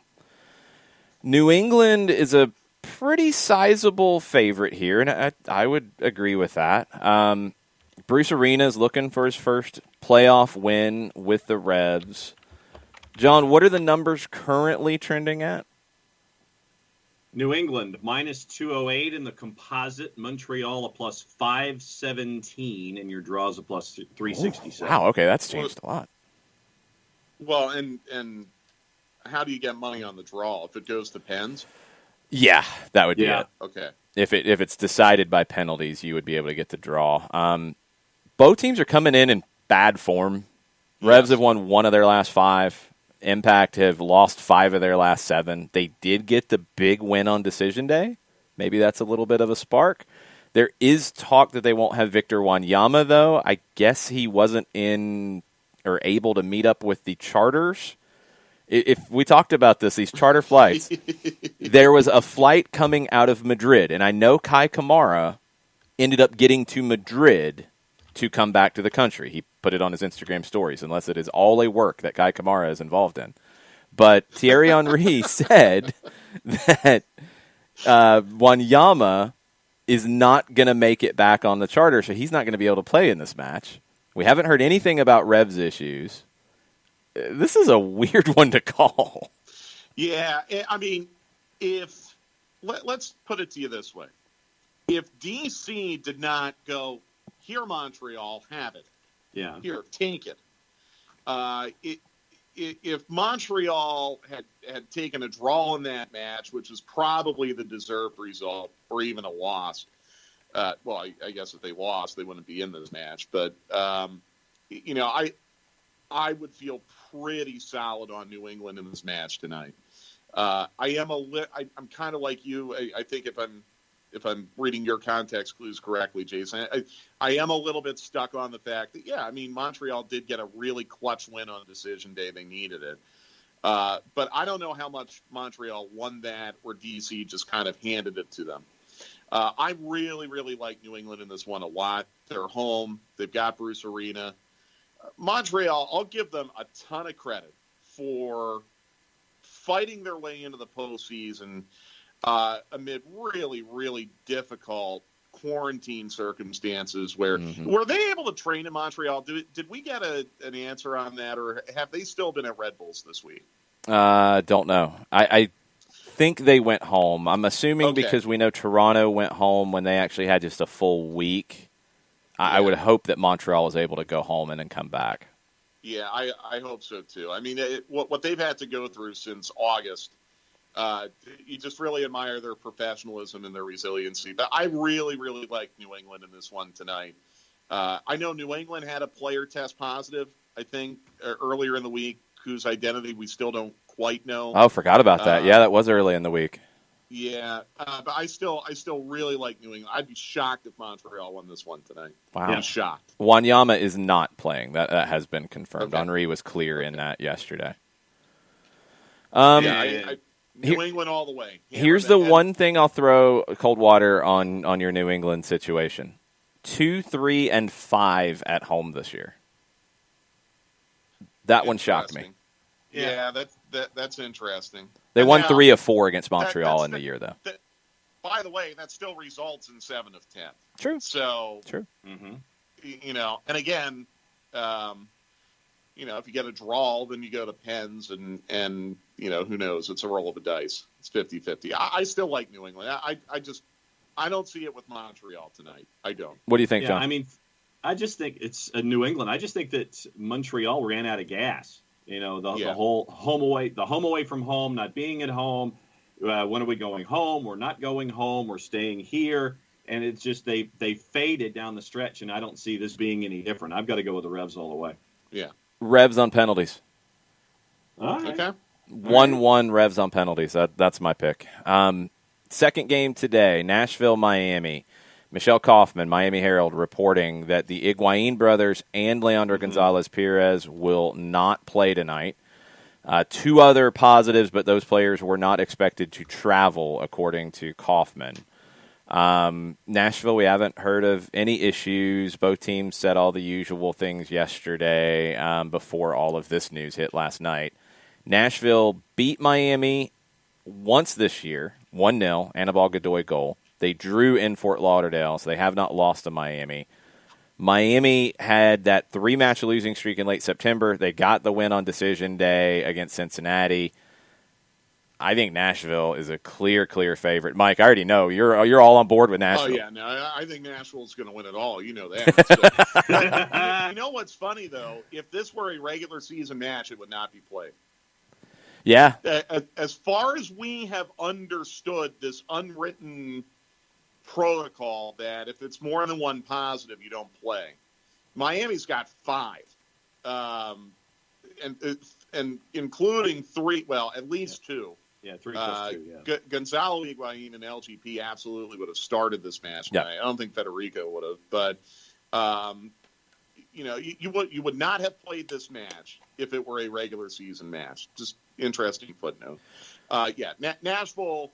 Now, look, it's not going to be 5-0 because I don't think Nashville's set up that way. I mean, I don't think they blow them out, but I think they clean sheet them. I think it's a very comfortable controlling 1-0 win or a 2-0 win or something like that. And look, I mean, Miami will be able to point to the COVID setback they had this week, and you know they'll be able to use that as kind of an explanation for what happened. But I think even Miami at 100%, I love the way that Nashville is set up for postseason matches because they can defend, they can suffocate matches, they can try to hit on counters, and I think even against a team like Philadelphia, who they would potentially play on Tuesday, Nashville can get very, very cagey and tactical and force pretty much anything into a penalty situation, and then it's a roll of the dice. So really like Nashville tonight. Tough break Miami, but I don't think they would have won even if they were fully healthy. John, what do you think? I've got to go with Nashville here, obviously, and the number for Inter Miami in the Overseas Juice Box Appreciation Society in a composite is now up to plus 260, and that has grown steadily while we've been on the air. Mike, one of the things I wanted to talk to you about Nashville about, Joe Willis wasn't even in the discussion for goalkeeper of the year. Didn't even make top six. Yeah, that's interesting. I mean, look, Andre Blake, no problem with him winning it. That is interesting. Willis, how many clean sheets did he end up with this year? 7? That's interesting that he wasn't really in the discussion, but I also think Nashville defends very well as a team. Very, very well as a team. I put that back line of 4 up against many, if not most, in this league. So the goalkeeper often gets a lot of credit for clean sheets, but really that's the product of team defending. I mean, how many times have we seen Brad Guzan get clean sheets in his career where he hasn't even had to make a save? So maybe one of those situations with Joe Willis in Nashville. I mean, it doesn't mean he had a poor season by any stretch. He had a great season. And Zimmerman gets Defender of the Year. Yeah, and I think Zimmerman should be MVP, or he won't be, but Pozuelo probably will be. But I mean, Zimmerman, I'm glad to see he's in the final 3 for MVP. He's been that good this year. Yeah, he's been that important. He's been vital. He's been incredibly vital from a leadership standpoint. Like, again, Nashville, I hate waxing poetic about Nashville all the time. I feel like all I do is praise Nashville. Nashville. They were really, really smart in getting Dax McCarty and Walker Zimmerman into that team. Yeah. For an expansion team to have 2 veteran leaders who have been around the block and have played at a high level in this league, I thought was really a slick and savvy move by them, and they're reaping the benefits now. Let's get into the games tomorrow. Orlando, NYC. I mean, it's kind I of like New York City. I like them. I don't trust Orlando. It's their first playoff game. Sure, it's going to be very, very emotional for them. New York City, I think, has gotten through the 2 weeks okay with COVID. Believe so. If I had that right off the top of my head, I know Orlando has. I still like New York City. I thought New York City was in better form at the end of the season than Orlando, quite frankly. Much better. And I think that carries over into this playoff game. Orlando actually leads the all-time series between these two, 3-2-3, which I would not have guessed. No, Me neither. New York City, 3 losses over their last 17 matches, 4-match winning streak coming into this. Tati Castellanos, 4 goals in his last 2 games. Jesus Medina, 3 goals in his last 4. Orlando had won 3 in a row before losing to Nashville on decision day. I think New York City wins as well. John? Literally, I'll go NYC too. Here's your juice box numbers. And it is a dead heat, basically. Yeah. Orlando City plus 154, NYC in the composite plus 156. Yeah. It's a tough one to call. I understand that. I think that's absolutely reasonable. I would imagine the Sharps are probably more on the New York City side of that. I mean, look, if this match is played at Yankee Stadium, I'm hammering New York City. Oh, yeah. That's such an advantage for them. The fact that they have to go down to explore, I mean, that probably puts this on more of an even footing, pardon the pun. I still really like New York City. I think, they and Philadelphia were the 2 best teams down the stretch in the Eastern Conference.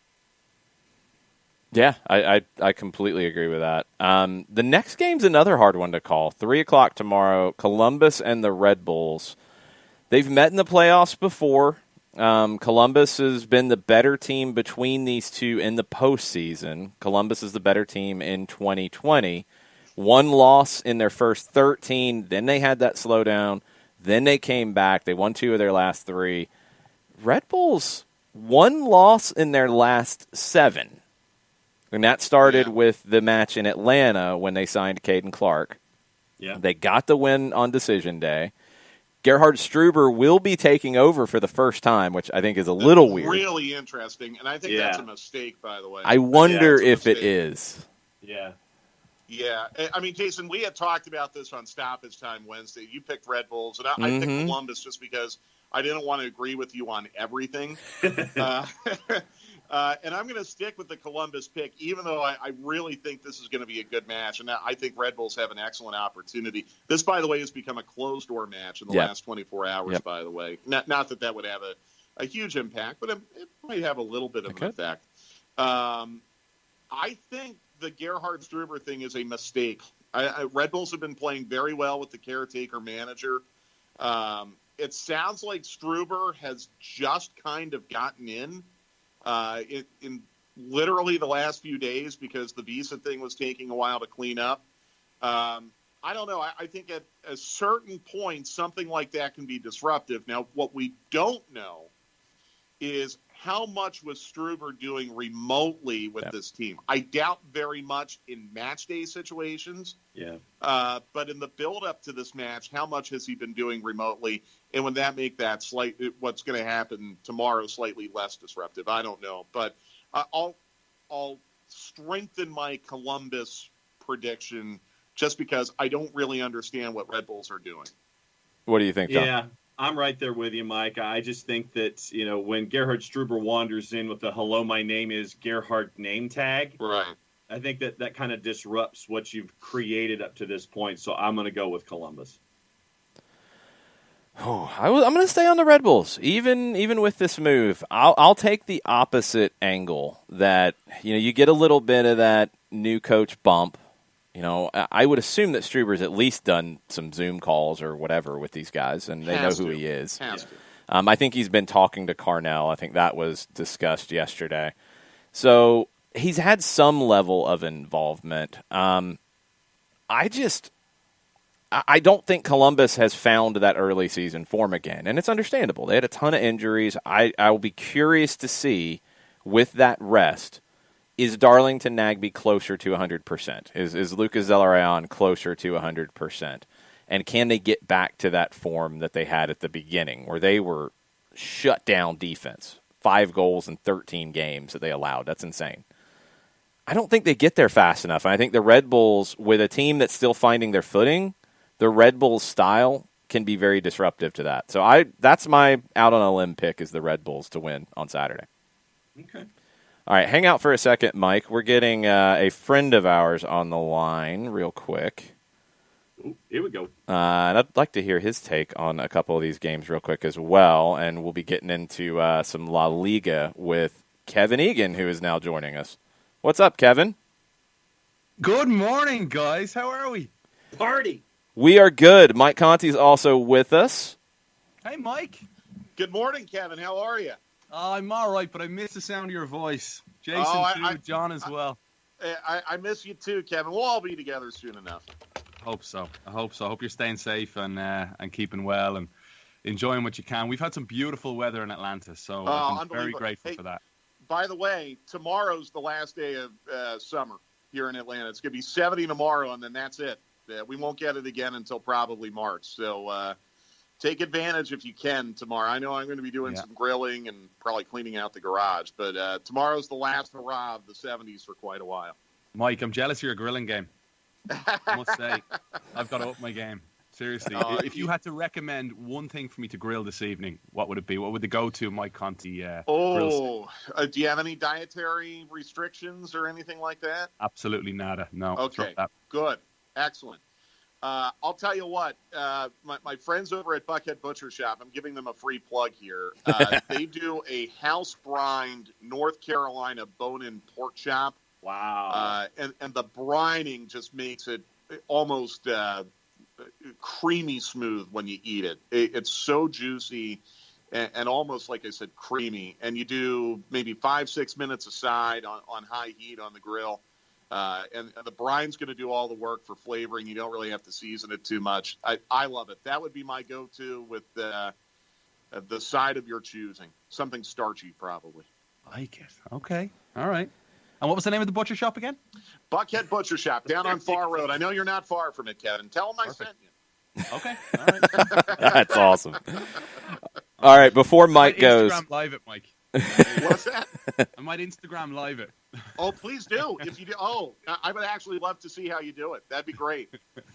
All right, before Mike goes, Kevin, you got to help us settle a debate. So we're all on the same page with the first 4 MLS playoff games. The ones today with New England, Montreal. Everybody's on the New England side. Everybody's on the Nashville side in the nightcap. All of us were actually on the New York City side against Orlando, so I need your take there. But we split on the Red Bulls-Columbus game.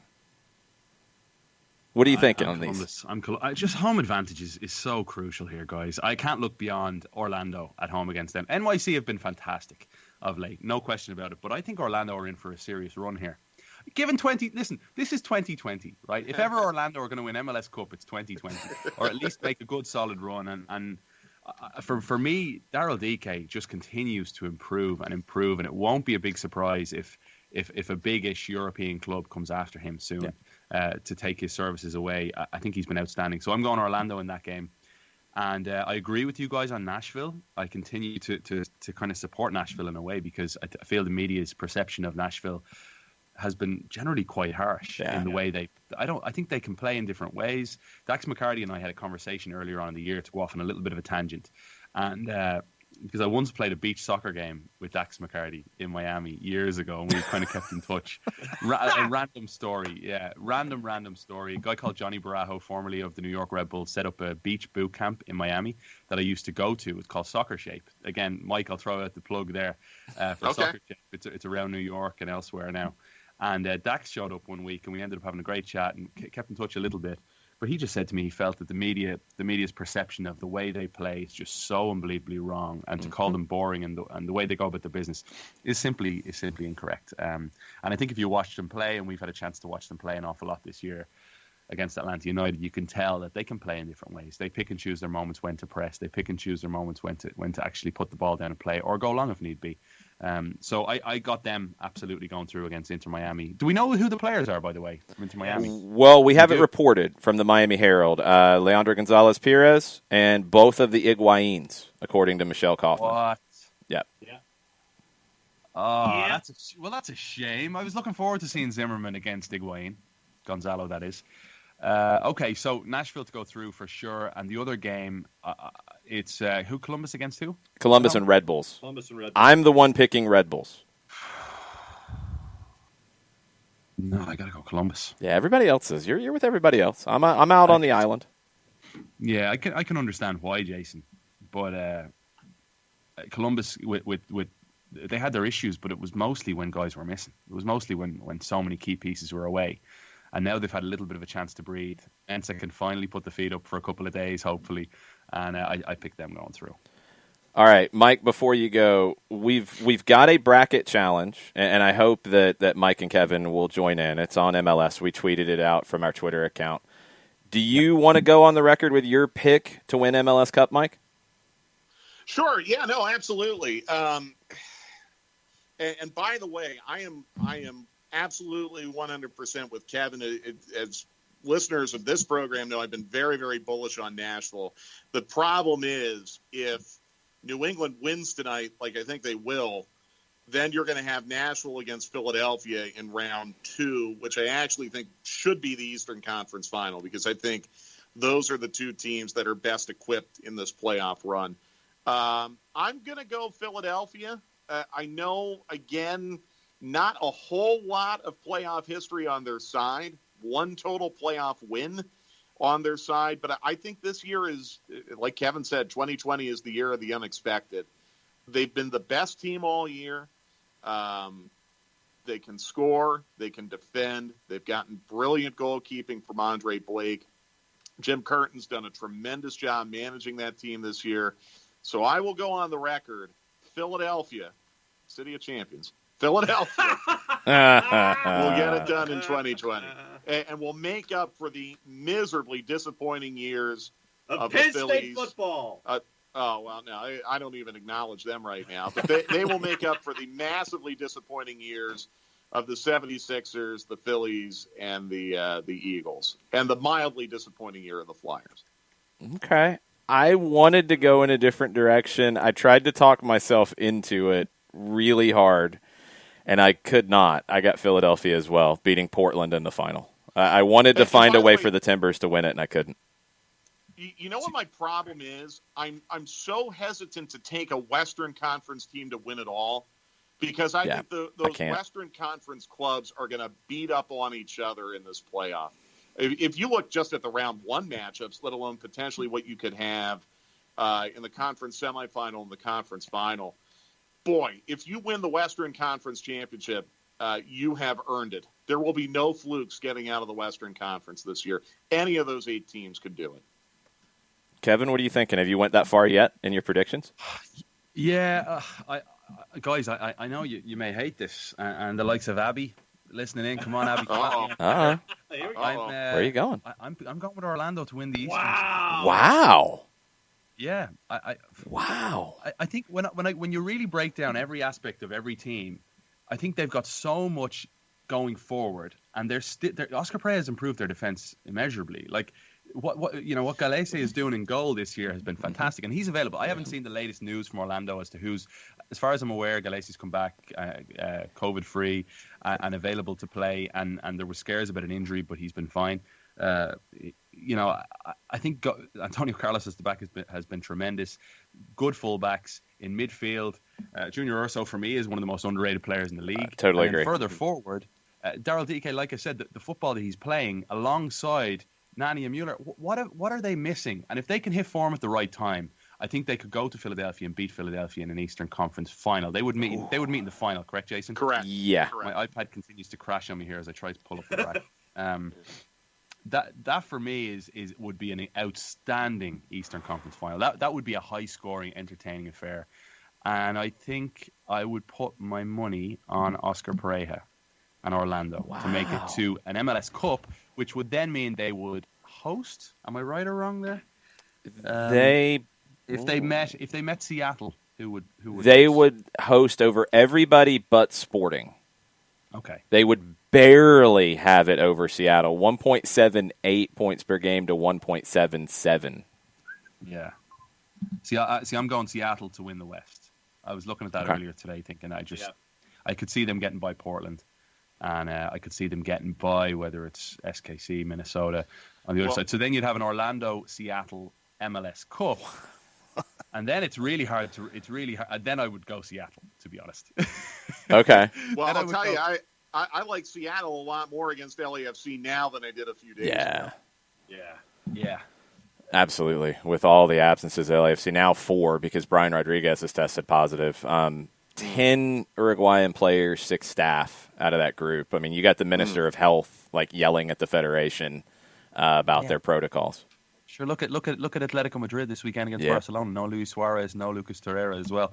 Same thing. So it's a major shame. We all want to see these teams go up against each other full of health and with everyone available. And I certainly wanted to see Rodriguez and Diego Rossi go up against the Seattle team, but I expect the Sounders will win that. And I just feel that the momentum they seem to be able to conjure up come playoff time, that we could see Seattle do it again. All right, John, your prediction? Oh, I had Philly over Seattle in the final. You had Philly over Seattle. I had Philly over Portland. Who'd you have making it out of the West, Mike? Portland. Okay. It's like we share the same brain, right? Well, you two spend a lot of time together. We've talked a lot of soccer. I'll tell you, I was saying Portland on Wednesday before everything really came to light with LAFC because I just did not trust Seattle to get past LAFC. Now I really fancy them in that match. So I tend to agree with Kevin that Seattle is probably going to end up being the team in the West now. I was so frightened about them having to play LAFC round 1. I didn't want to pick them to go very far. It's going to be interesting. It all starts tonight. Mike, so what are you grilling this weekend? Have you decided yet? I don't know. I'm going to hit the grocery store on the way home and see what looks good. It's going to be one of those kinds of weekends. All right. We'll be following you on Twitter to see what you're cooking up. Mike, thanks for hanging out. I'm fascinated by this. Sorry, Jason. I need to go to the grocery store with Mike. Yeah, you do. Because I need to learn how to study what looks good. Well, I'll tell you, Kevin, we can do that any time. You're going to spend a lot of time in the snack food aisle, and you're probably going to spend a lot of time in the soda aisle. But I've been spending a lot of time in the cookie aisle lately, to be honest. I'll tell you what, Kevin. I would love to go to the butcher and the cheesemonger with you, and I'll show you how I like to pick my meats and cheeses, and hopefully you would enjoy that too. But once we get through all of this, you know what? Let's call Matt Moore, and maybe we'll make that a social media thing for Atlanta United. Exactly. Grocery shopping with Mike and Kevin. That needs to go, and we could do a season preview next year with. Over a barbecue, a grill, and we go to Conti's house. I'll tell you, Mike, my father, Liam, set up a food ingredients business back when they moved back to Ireland. So I think I was conceived here in the US, and then my parents moved back from, I don't want to talk about that filthy with mom and dad, but I was, they told me once, they let it slip over. We were having dinner one night, and I said, what month did you move back to Ireland? And they said, we moved back in, I think it was November of 84. So Kevin's going back 9 months and he's left. Yeah, of course. I mean, math isn't that difficult. So I was born in May 85, and I was like, so I was conceived in Chicago. Fair enough. So then my dad set up a food ingredients business. Jason has a full show planned here, and I'm completely... No, this is great. No, it's all good, dude. It's Friday. He set up a food ingredients business, Mike. So his whole life has been in food, seasoning, meats, sausage, steak, barbecue. So he's fascinated when he comes to America. Like, I can't wait till he's able to come to Atlanta and grill with us, because he's just brilliant at, like, our house at home is just seasonings everywhere. I used to go into his he had a warehouse, and the smells around the place were just fantastic. So I'll tell you what, I would love to talk to him about seasonings, because I'm in a little bit of a seasoning rut right now. I keep using the same things over and over and over. So if he can expand my horizons on that a little bit, I would love to speak with him. That's going to be a lot of fun. I'm shocking. Lads, all I've been using is tahini lately. I mean, it's been a quarantine full of tahini on everything. And apparently I saw someone tweet about it the other day. It was Rob Stone and Steve Davis were tweeting about tahini in a cocktail. And I thought, I've never even thought of putting tahini in a cocktail. I put it on my eggs. I put it on certain meats. How about tahini this, is a Kevin? Mexican spice, by the way. No, I thought you said tahini, like the sesame. No, tahini. No, I don't know tahini. Never mind. I was going to say, I saw a recipe for chocolate chip cookies that has tahini in it, because it gives it kind of a nutty flavor. But tahini is a new one for me. Nice. So sorry, Mike and Kev have completely sabotaged your show, Jason. No, this is great. No, it's a Friday. Good times. Good. Good times. All right. Well, I will yield the floor for the La Liga conversation. But Kevin, great to hear from you. And can I stop you one more time, Mike? While we have it, I need your advice on a local Atlanta beer that is. I'm not a big IPA guy. Okay? Same. I'm right there with you. I'm not a big IPA guy. I like a Weiss beer. I like a lager. Okay. Something a little bit lighter. Something with a little bit of a punch. Like nothing too light. I wouldn't be a Miller Lite or Bud Light kind of guy. Mm-hmm. So what would you recommend? Because I can shop online, or I can go into the local liquor stores, but I never really know what to buy for local. I'll tell you. Wild Heaven's emergency drinking beer is a very, very simple, crisp, refreshing, not too terribly light, but obviously not very heavy beer, and it's just easy to drink. Yeah. I'm not a beer connoisseur. I tend to lean more towards the wine side, but Wild Heaven really put some good stuff out, and obviously we like Wild Heaven a lot. We've spent time there before, and they're great supporters of Atlanta United. But I think their emergency drinking beer, quite honestly, is a really, really nice, refreshing, easy drinking, but not. I don't want to assail Bud Light or Miller Lite, but it doesn't taste like water. It actually tastes like beer. Yeah, the one we had, Jason, when we had a beer after the three of us did a show together. I don't know if we did the EDB or not. We might have done something else that they had on draft that night. They do some flavor varieties of the emergency drinking beer, too, that I really like. My go-to... They have a watermelon. I think they have a peach. The watermelon, the peach, those are getting a little bit harder to find. Right now, it's a cranberry pomegranate variety, but it doesn't taste very cranberry or pomegranate. It just gives it a little bit different feel. It actually feels like it lightens it up a little bit from the standard emergency drinking beer. My go-to is Classic City Lager, Creature Comforts. Okay. Just a good, solid, basic lager, like simple, everyday kind of beer. That's mine that I always end up going back to. Okay. All right. Guys, I learn. There you go. Thank you. We got a lot of brewery shows coming next year. A whole lot, it looks like, once we're clear of all this madness. And you guys will be coming and having beers with us. How about that? Hey, we all have to, whether it's traveling, seeing the world, seeing family, brewery tours, getting together, we all have to make up for lost time as soon as we can. Yep. Oh, trust me, I have a list. I've got plenty of lost time to make up for. But guys, have a great weekend. Kevin, great talking to you, and we'll talk really. And if I are we going to do a show on Wednesday, guys? We are. Wednesday, we're good. Then I will reserve my happy Thanksgiving for Wednesday. All right. Talk to you then. Have a good weekend, Mike. See you guys. Hey, Cheers, Kevin. Bye-bye, Mike. Take care. Good stuff. People are saying this was the greatest segment in soccer down here. History on the Twitch pitch. Lots of suggestions on the beer, Kevin. You got Red Hair 50/50 from Sean Vergara. They're based out of Marietta, real close to the training ground, actually. A lot of Wild Heaven shouts. New Realm is another good one, Sam Williamson suggests. I'm up by Gate City in Roswell. It's close to where I live. Gate City's got some good stuff that I've tried here lately, too. New Realm, I want to say it's United Craft Lager is what they call it. That's a good one. That's another one that's in the realm of what you're talking about. So, John Nason just tweeted me saying, "Ain't that a peach?" is the name of the beer. Oh, I don't know that one. Red Hair Brewing Company. I want to try that. I like peach beer. Okay, that could be a good goal call. Yeah, I'm surprised you haven't used that one yet. Ain't that a peach? Okay. Cool. Well, good stuff. Let's get into some international stuff. And you are doing. Let everybody know what you're doing with La Liga first, by the way. Yeah, this is cool.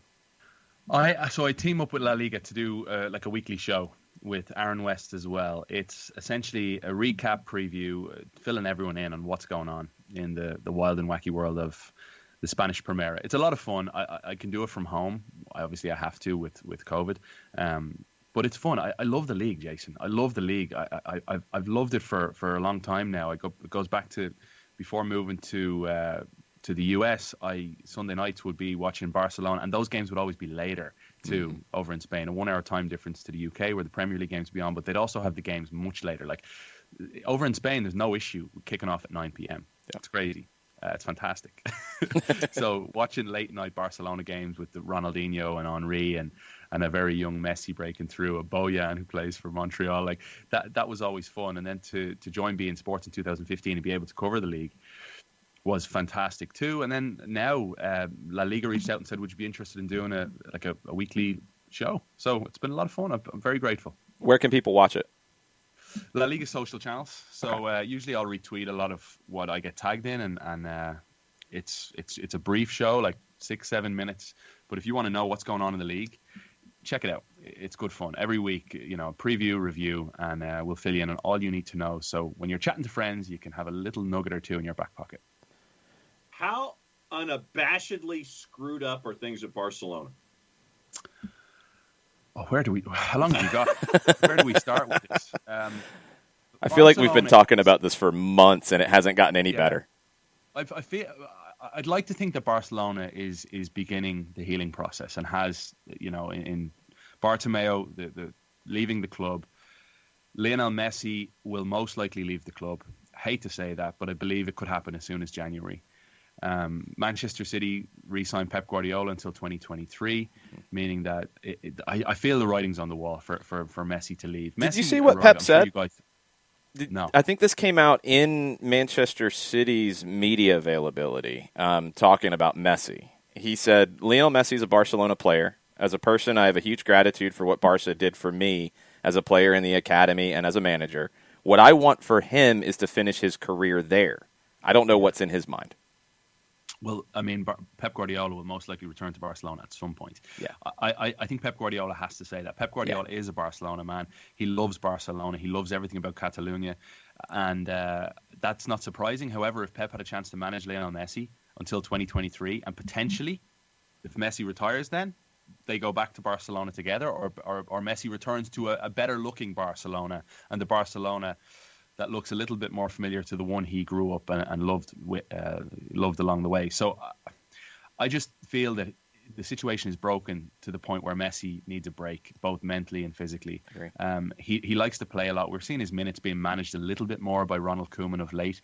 He came off the bench against Real Betis, changed the game by not even touching the ball. I was watching the game out in my garage, and I screamed so loud. My wife Meg came running out to see if I was okay, because Messi comes into the game, and I'm not even sure how much he had touched the ball before.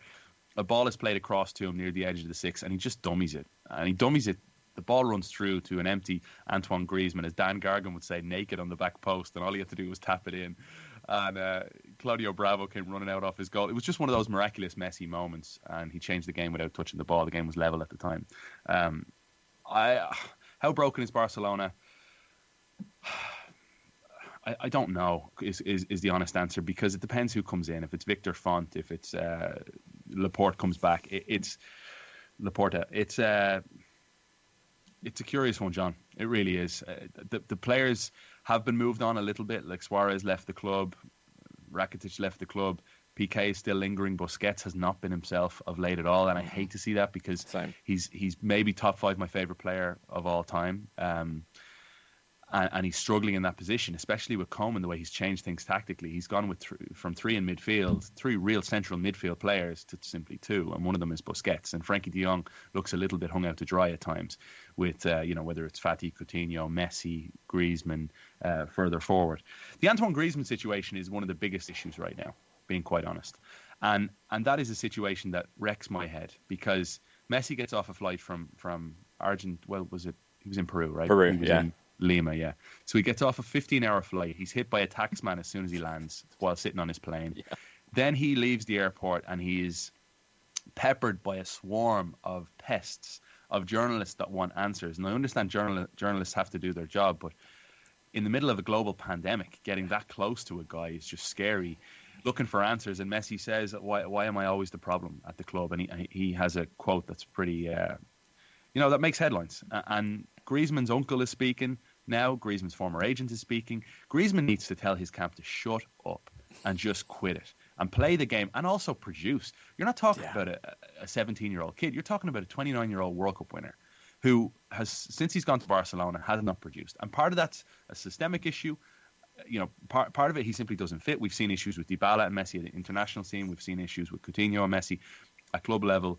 Messi will occupy certain areas of the field. Messi won't defend. He'll give you a very limited amount of defensive work. So the recruiting from Barcelona has been shambolic, but also a large part of that has to fall on you, Antoine Griezmann. You've got to do more to help the club. You think Barcelona makes it into the Champions League next year? Yeah, absolutely. 5 points out right now. They may win the league. No, I know. They're actually closer at the moment to the bottom place side, I believe, at Huesca, than they are to Atleti, who they play at the weekend. And as of right now, and Barca are only in 8th position, but Barca have 2 games played less than most teams. Real Sociedad are the side from San Sebastian up in the Basque Country in northern Spain that sit at the summit of La Liga. Now, this is a side I have a great amount of love for because they are the little brother of the Basque region. Athletic Club de Bilbao is the big boy in the Basque region, who usually pick off all the best players from the Basque region because they have to play Basque players. And that's one of the most fascinating things. If you're not aware of that, guys, anyone listening, the Athletic Club Bilbao play only players from the Basque region. And there's some fantastic stories like Iñaki Williams in that side. But usually you'll see names like Ander, names like, give me another one, Jason. Like Mikel Oyarzabal is the player there now who's leading the way. He leads the race for the Pichichi, which is a top scorer in Spain. He's a young 23-year-old who I believe will garner an awful lot of interest from top clubs around the world. I think he's fantastic.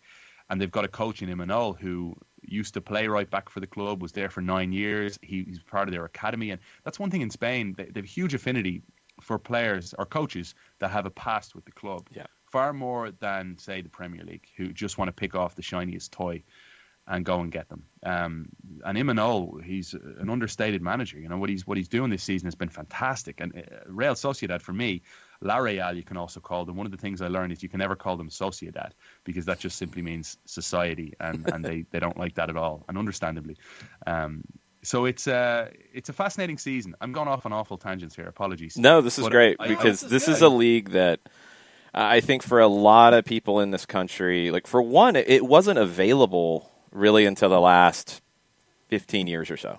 I mean, I never had a chance to watch La Liga until Beckham went to Madrid, and I think it was Goal TV who picked it up first before BN got it. We never saw La Liga games. We'd see Spanish teams in Champions League occasionally. So I didn't grow up with it. And then I started to follow it a little more closely now that it's more widely available, but I don't have as much of the backstory. And I think for a lot of fans, they go to England or they go, south to Mexico. And La Liga has such a rich history and so many things that are unique to it. I mean, like you mentioned about the managers, that comes up so often when we start talking about, okay, Barcelona, why did they go to Koeman? He has a history with the club. Why are they talking about Xavi? He was a legend at the club. Like, if Barcelona was in England, they'd just be looking to hire whoever the big name is. That's a unique factor when we talk about this league. And I think what John's question was so loaded because the question about what's wrong with Barcelona, because the history of Barcelona is like Més que un club, more than a club, right? That's what it says at the Camp Nou Stadium. You've got to protect the identity of the club, and the identity is bringing through players from La Masia, its famed academy. Mm-hmm. Messi was one of those players who went to Barcelona when he was 13 years of age. The list goes on of fantastic players they've produced, and there are players there that they can bring through, and you're seeing that now with Ronald Koeman giving chances to a Pedri, for example. I think with the manager situation, it's the same. We've seen the identity dwindle of late with the signings of Griezmann, with the signings of Ousmane Dembele, of Philippe Coutinho. You don't spend, over 400 million to have these guys sit on the bench. This is just not Barcelona. And you can understand completely why Lionel Messi feels completely disillusioned with the direction of the club. Why should Lionel Messi stay? He only has one life. If he's completely and utterly drowning in the weight that is Barcelona at this moment in time and the pressure that is on his shoulders, he should leave. He should go somewhere else for the sake of his family. And I was up at Messi's house when I was in Barcelona, and we found out roughly where he lived, and it was the weirdest thing because we got to his house. I knew it was his house. You could even tell. I didn't obviously go into the house. The security cameras everywhere, but you could tell from Instagram, and you could tell the walls. And then I went on Google Earth, and you could tell it's his house. He's got a little football pitch in the back garden, and we were going to do not a live shot. We were going to record something for BN. I remember saying to the producer, and he agreed with me, "No, get out of here. This is not right because this is where he lives. This is this. It doesn't matter if this is going out live in America at 7:00. It doesn't matter. It's privacy. So get out of here." And we didn't do it, but it was pretty cool to see where he lives, and you can understand why he's so happy. It's a beautiful place called Castelldefels outside of Barcelona. But this season in La Liga, guys, is going to be more interesting, I think, than in previous years, because Atletico Madrid should challenge. I think will challenge. They haven't beaten Barcelona in La Liga play since 2010. I think they'll do it tomorrow. It's a huge game at 3:00 Eastern time tomorrow. And I believe Atleti will win the game without Luis Suarez, without Lucas Torreira. They've got enough reinforcements in midfield for sure. Central midfield is an area that Atletico Madrid have been so dominant over the years. Further forward without Suarez, I think they'll play with Angel Correa to lead the line, which is a little bit different than a big brute of a striker like Costa or Suarez. And then Joao Felix has been next level phenomenal this season. And I said it on Sirius yesterday that I think there's been players in my lifetime, and I'd love to hear the ones that stand out for you guys. And certainly I know Miguel Almiron is a player that Atlanta United fans will feel the same way about, that makes you so genuinely excited to watch a game, that when that player is on the ball, you stand up and you just can't wait to see what they do with it. Electric. And that is Joao Felix for me at this moment in time. He's been absolutely outstanding of late. And it was Roberto Baggio, it was Ronaldo, it was young Cristiano Ronaldo, it was Lionel Messi. And now for me, I think Joao Felix is in that category of just, and I'm not comparing the players, I'm saying that they're just that level of excitement when they get on the ball, because you don't know what he's going to do. He's excellent on the dribble, but he's also brilliantly equipped to find a really difficult pass. So I think it's going to be a great game tomorrow. A couple other big games. Oh, go ahead, John. Go ahead. Sorry. No, just real quick. I mean, you mentioned Real Sociedad, and as a guy who's drawn naturally to the smaller franchises in leagues, can Real Sociedad and Villarreal keep this up and stay at the top of the table and be in contention by the end of it all? I know we're at the quarter pole, but can they keep this up? I mean, Real Sociedad's only given up 4 goals through 9 games this year. Can they keep this up? And they're scoring for fun as well. They've got players that I believe are so, like, if I was recruiting for Major League Soccer, I'd love to be a scout and help with La Liga teams, because there's certain guys that I feel you could spend a lot of money, like William Jose, who leads the line for Real Sociedad, could come to Major League Soccer. He's so similar to Joseph Martinez in the way he plays. He's an outstanding striker. Alexander Isak, for me, if he has the mentality, he's going to go to the next level of like a top tier, like a Bayern Munich style. He's excellent, the Swedish striker.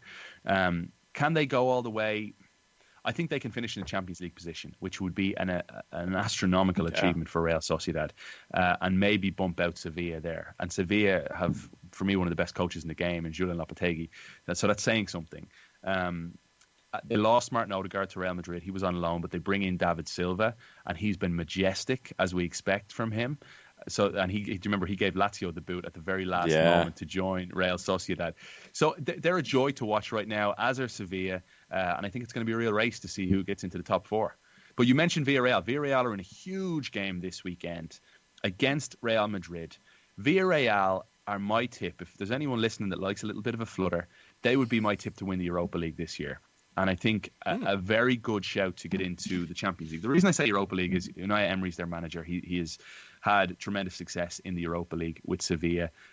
Most people may know him from Arsenal, and it didn't really work out there, but don't be fooled. He is an excellent coach. And they brought in a couple of players on the cheap. I don't know how they got it done, but Valencia had this kind of like car boot sale. And Valencia got rid of a lot of guys, Danny Parejo being one, a fantastic player, Francis Coquelin being another. So Villarreal up front then, they have Samu Chukwueze, who's a Nigerian winger, who is 19 or 20. And I love him. He's one of my favourite players in La Liga. Just electric, so exciting to watch. And now they have Take Kubo as well, who's on loan from Real Madrid, who spent some time with Mallorca last season. Further forward, Carlos Bacca. They've just got a side that's complete. They've got one of the deepest squads, which has never happened. You have to go back a long time to earlier on this century when Villarreal were electric, and were even before the days of Diego Forlan, when they were really truly brilliant in Europe as well. But I think Villarreal are in for an excellent season, and I think they'll beat Real Madrid. So I think Barcelona and Real Madrid will lose this weekend. That's what I was going to ask you, and now we're getting an update. In your face to those people who say La Liga is a two-team league. We're getting an update. It looks like Luka Jovic has tested positive for COVID-19, so he will be absent. He was not part of Madrid's last training session ahead of that Villarreal match. So he just scored more goals, by the way, at international duty during the week than he has for Real Madrid. No Sergio Ramos this weekend either because of international duty. Like all these teams about Rafael Varane. Yeah, all these teams are missing so many pieces. So you look at La Liga this weekend, it's 3 games, and I love that they're not at the same time, and you can watch all 3 of them. Villarreal, Real Madrid starts at 10:15 tomorrow. You think Villarreal wins that? I think they'll sneak it, yeah. Okay. 3 o'clock tomorrow is the big game, Atleti and Barcelona, and you think the home team wins that one as well, Atleti? Yeah. I'm not sure how the game is going to play out. Atletico Madrid tend to play with their identity a little bit of late over the last few years. Yeah. This aside, briefly, not to go off on another one of my tangents. No, this show. Apologies, but this is a side that have completely lost the real backbone of the team over the last few years. They lost 6 players that I felt defined the Simeone era. Godin at the back. Hernandez at the back, Felipe Luis, Juan Fran, Rodri in midfield went to City, Griezmann went to Barcelona. So this was the real meat and bones of the side that made it to the 14 and 16 Champions League final and lost on both occasions to Real Madrid. So he's had to rebuild, Diego Simeone, and in rebuilding he's tinkered with becoming a little bit more expansive, and at times it's backfired, at times he's gone away from the identity. And he's the most successful coach in Atletico Madrid history. Make no mistake about it. There were banners. I remember a Copa del Rey game between Real Madrid and Atletico Madrid at the very start of Simeone's era had a big banner which essentially pleaded for a rivalry between these two teams because it was so one-sided.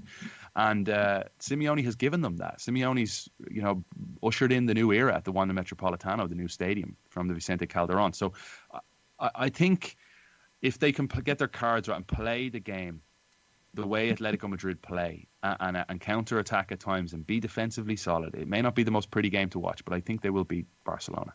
I've been so impressed with Simeone because I thought as last year was kind of winding down, I guess pre-COVID, there was talk that he might be done, that it might be the time for him to go, that there's too much to overcome. I think Godin, like losing him, I thought he was the heart of that team.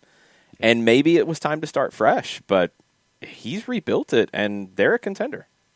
You know, he brought in Felipe. Here's an interesting little story for you. Felipe is, I believe, 29 years of age. They brought him in from Portugal. He is a Brazilian centre-back, someone that no one had really talked about because he was a little bit of a late bloomer. Get this. I found out about 2 months ago or so that Felipe had never been injured in his entire career. All right? La Liga did this really interesting piece about it, the Ironman Felipe. The reason is he did like gymnastics and a lot of yoga throughout his entire youth. So if you want to stay fit, you got any kids playing the game, make sure they do their stretching at night before they go to bed, in the morning when they wake up. Felipe was never injured. And sure enough, I did a piece for La Liga about Felipe the Ironman, and he gets injured the next day. Good job. What are the odds? I mean, how does the guy in Atlanta, Georgia, curse the guy over in Madrid? I don't think it happened that way. Oh, man. The last big game of the weekend, and I don't think we've got a prediction from you on this one yet. Real Sociedad goes on the road to Cadiz, who's been one of the big surprises this year. Yeah, Cadiz have been outstanding, and they've actually been really fun to watch. They've got a player called Salvi Sanchez, who is like a tricky winger that loves to come inside and just causes all sorts of mayhem. So you're saying that La Real go on the road to play Cadiz, right? Yeah, correct. That's Sociedad on the road. Yeah. That's Sunday at 10:15 our time. Funny, Cadiz, I think, have actually picked up more points on the road than they have at home this season, which is wild. They won in Madrid. They beat Real Madrid on the road for the first time in their history earlier on in the campaign. I say Real Sociedad go on the road and win. They're perfectly set up with David Silva in transition to go. They'll actually dominate the ball as well in that game. So I'll pick Real Sociedad to win.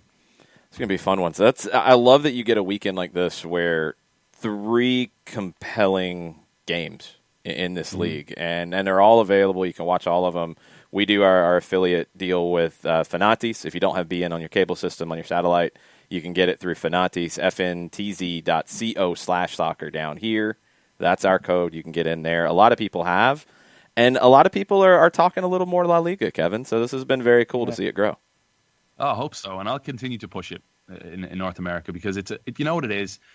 If you get a chance to go, I remember Ali Cupertino was posting about it. So she went over to a game at Barcelona, and I think it's when you're there that you realize that it's everything. It's religion. It's everything. I mean, it's front pages of all the newspapers.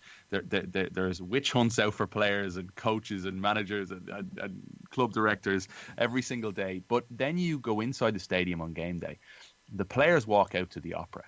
Placido Domingo's on, whether it's Real Madrid or Barcelona. I had the great pleasure. I was so fortunate to cover 3 Clásicos and then a Champions League semi-final at the Bernabeu.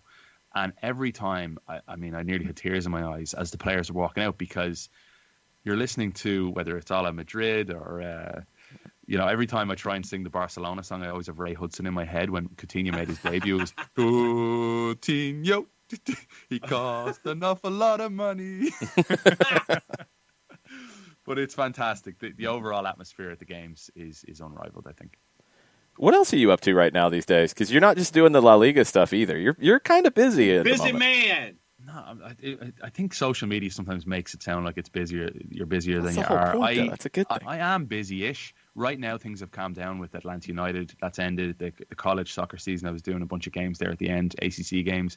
And then now I'm on Sirius on Thursdays. I'll be doing some other days there as well soon. But Thursdays just for now alongside Ray Hudson, 7 to 9 a.m. So your Thursday morning, essentially, guys, should be 7 to 9 a.m. and then switch over to soccer down here straight after. Sounds pretty good to me. So that's been fantastic. I've come out of the basement. I'm in my little dungeon here in Roswell. And I've come out of my basement at 9 a.m. the last 2 weeks on Thursdays.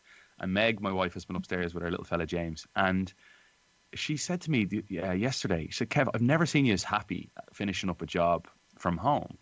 And it's because it's so much fun. Like, you guys know, you do it every day. Like, radio's fun. You get to talk a little bit more. Jason, you were on TV with us. 10 seconds. You've got 20 seconds. You're like, I have so much to say and I can't say it. So radio's enjoyable, and Ray and I have gotten into it over the past couple of weeks. And I look forward to more and more radio shows, honestly. I love the Sirius platform. And it's free, by the way, until I think Sirius is free for the next month. I tweeted it out yesterday. That's right, so if anyone wants to go and get it and enjoy it, go and get it now while it's free. So what else am I up to? CNN, I do from a little set here at home as well. So CNN International, I'll be on this weekend, and I'll be on for Champions League coverage Tuesday and Wednesday. And Oh, ICC. I do an ICC show every single week too. ICC, basically around the grounds, we do a European football show. So it's recapping lots of fun segments on US men's national team players, and that's on the ICC platforms. And being a dad. Well, yeah, there's that. Oh, we're expecting our second child, by the way, too. Oh! You should have told me. I would have hit the breaking news sounder for that. Yeah, hit the breaking news. Oh, apologies. Yeah. Or is it's probably more of a developing story by now. Well, yeah. It wasn't part of the plan, to be honest, but we're delighted. Everybody is yelling congratulations in the Twitch pitch. Oh, really? Yeah. Yeah. So we thank you. Get a funny story for you. We didn't find out the sex of the baby with James. We wanted to be surprised, and but Meg is laid back. I think I'm laid back when it comes to this stuff as well. We didn't really care once the baby was healthy. And we get a call. Meg gets a call about 3 weeks ago. She's about 16, 17 weeks in now. She gets a call about 3 weeks ago off a nurse that says, the Down syndrome test came back and everything, and there's no sign. Everything's looking good. So congratulations. Well, you're having a baby girl. And we were Meg was stunned. The nurse never even thought to ask. Oh, wow. You want to find out. So we're having a girl. Yeah, so we'll have one of each. Very fortunate. That's awesome. Congratulations, my friend. So is James developing into more of a 6, or is he going to be an 8 or a 9? What's James developing into? I have no idea. He's just developed the ability to sit on the ball yesterday. So he figured out how to actually sit down on the ball, and he thinks it's hilarious. So I have him out. I was chatting to a bunch of there's an over 60s league. Not a league. They come out and they play every Thursday at Roswell Area Park Field. And I usually bring James out to the field, and we go up one end by ourselves and just kick around together. And he runs around, and I follow him and kick a ball while I can. And I was chatting to one of the guys yesterday who said to me, look, is there any chance of getting a bit of coverage we've got a few guys that play, and they're all over 80.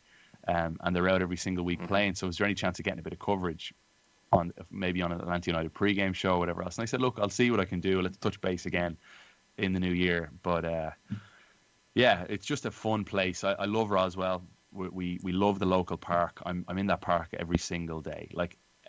As soon as I hang up here, I've got a call at noon, and then after that call, I'll be in the park for about an hour and a half kicking balls with James. Very nice. All right, we're going to finish with this. We're going to finish because you kind of teed it up with the Joao Felix comment. So which player in your lifetime, Kevin, has been that guy for you? For me, it's Diego Maradona. That was it for me. That was what hooked me. I dreamed about doing anything like Diego Maradona did. That was the guy for me that awakened what this game could be. You mentioned that right now that's Joao Felix. Who was it for you first? Roberto Baggio. That's what I figured, yeah. Yeah. Do you know why? Again, sorry to go off on a story here, but back in Ireland on Sunday nights, they had a show called Football Italia. And it was hosted by a guy called James Richardson. He was absolutely he still is. He's hilarious. He's such a good presenter. And he'd always open up in Rome in a cafe with a big newspaper in front of him. And he'd be reading Gazzetta and he'd be like, oh, hello.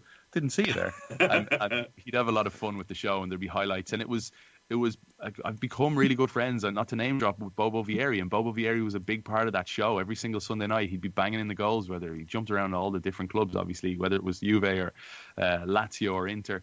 And Baggio, for me, the divine ponytail, there was something so exotic and foreign about Roberto Baggio being from Ireland. And during the 1994 World Cup, I was 9, and my parents... They got a free baseball cap at the supermarket. They were giving out these free... It was such a big deal that Ireland were playing against Italy in the opening game at Giant Stadium. Anyone remember the result, Jason? You remember? I do. Ray Houghton beat Italy. Yeah, Ray Houghton with the goal, exactly, over Pagliuca. And I was rocking at 9-year-old. I was rocking a Roberto Baggio hat for that game. It was just a cheap $1 baseball hat, but it had this bit of string coming down the back as a ponytail. And there was something so exotic about him. So it was Baggio probably at the start, and then it was Ronaldo. I mean, phenomenal. It was Ronaldo. Like Ronaldo, Brazilian original Ronaldo. Correct. Yes. Like I loved Cristiano too, but the original Ronaldo, he still for me is the greatest number 9 of all time. I don't know how you pick someone. I mean, maybe you go for a different style if you're picking your 11 and you go with a Lewandowski, say, or someone like that. But Ronaldo's ability, like at his very peak, I remember the 2002 World Cup. The opening game was against Scotland, I believe, and I remember what he did to Colin Hendry. Like Colin Hendry has kids. Like he needed to think about Colin Hendry. Colin Hendry was just destroyed, and he was a legendary Premier League defender at the time. Like, he was a Premier League winning defender with Blackburn, and Ronaldo made him look silly, just made him look amateur. And that guy, his pace, his power, his foot skills, it was the night commercials in the airport at the time. Yeah. It was everything about the game. For me, was the original Ronaldo, and just trying to be him. He was the one who, it really, for me anyway, at the time, invented the lollipop, like invented the step over and the little shimmy and I don't know, Jason, how do you feel about that? Like, was he someone for you? I know you're a little bit older than me, but he was to a degree. I think because Maradona was the first one for me, I've always been biased towards the Argentines and away from the Brazilians. Yeah. So like that next one for me it took a minute, but it was Riquelme. Yeah, Riquelme, and when I specifically had a chance to watch a lot of Riquelme, it was at Villarreal, and it was the run to the Champions League semis. That's what I was talking about earlier on in the century, exactly, yeah. Brilliant. So brilliant, Riquelme. And going back, like, those are the two, like, if I'm just going to throw up a highlight reel on YouTube just to watch something fun, it's usually Maradona or Riquelme. Those are the ones. Did you enjoy Marcelino Moreno's answer when I asked him on that conference call, his opening conference? I said, who was the player growing up? And I was convinced he'd say Messi, and he said, Riquelme, and he didn't even hesitate. Mm-hmm. And I think Ray Hudson's similar to you, by the way. I think he sides away from the Brazilians and goes with, he's a big Boca Juniors fan. And I think he goes with the Argentines as well. He adores Riquelme. And obviously he worships Messi. The Argentines, those central midfielders, I guess I even tend away from the number 9s and more to varieties of the central midfield. Whether it's the enganche like Maradona would play kind of in the hole behind the strikers. Riquelme is like the true 10. But also guys who play deeper. I mean, that's why I loved Marcelino Moreno's signing, because he's that kind of classic Argentine central midfielder that can do a lot of everything, but is so creative on the ball. Just so creative. John, we haven't heard yours.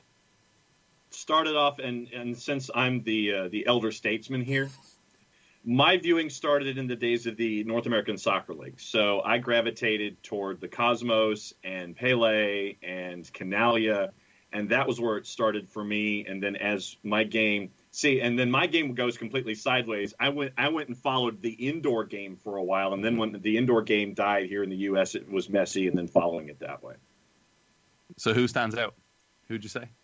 Well, for me, it started with Pele and Canalia. Oh, I'm sorry, with the Cosmos, playing on the turf at Giant Stadium and seeing the Cosmos in the 70s. And then, like I said, I went indoors and followed guys like Stevie Jungle, Stan Stamenkovic, that kind of stuff, Preki, and then came back. Cruyff? When Cruyff was here briefly? Yeah, for the LA Aztecs, I have my LA Aztecs shirt buried someplace. And then after that, went indoors, came back outdoors, and then it was Messi. You guys should can I book it? I'll be your booker for now if you want. You got to get Thomas Rongan on your show, because Thomas has some incredible stories. And Thomas is the type that'll just tell you everything. I mean, you may need to warn your listeners in advance, but I would, if you want, I'll do an intro, and I don't know if you know Thomas. No, I don't. I've actually met Thomas's wife a couple of times. They do a lot of great stuff in the soccer for social change world. So I know Gail a little bit, but I don't know Thomas. Yeah. But if you want to get Thomas on, I can get him on and just chat about the old days, because he obviously became really close with Cruyff, and he was living with one of the Kennedys for a while. He's got some wild stories. Oh wow. He's got some Cruyff and the Dips. Yeah, he's got some memories with Maradona, which you'd love, Jason. Uh-oh. So, let's do that. Good stuff. But guys, pleasure chatting. Yeah. We were going to go 20 minutes or so, and here we still are. It's all good. Always how it goes. Cheers. Always a pleasure jumping on with you guys. Anytime you're up for a chat, and if you need someone last minute, just give us a shout. Yeah, I definitely want to do some more La Liga talk as well, because it's a league that I want to get to know a little bit better. So, when there's these big weekends with some of these huge matchups, let's definitely make those regular appointments with you. Yeah, there's a La Liga Social have been producing some wonderful short documentaries, and there was one last week about a guy who could play for the US potentially. I don't think it'll happen. I think he's playing second tier in Spain right now, but he's from Boise, Idaho.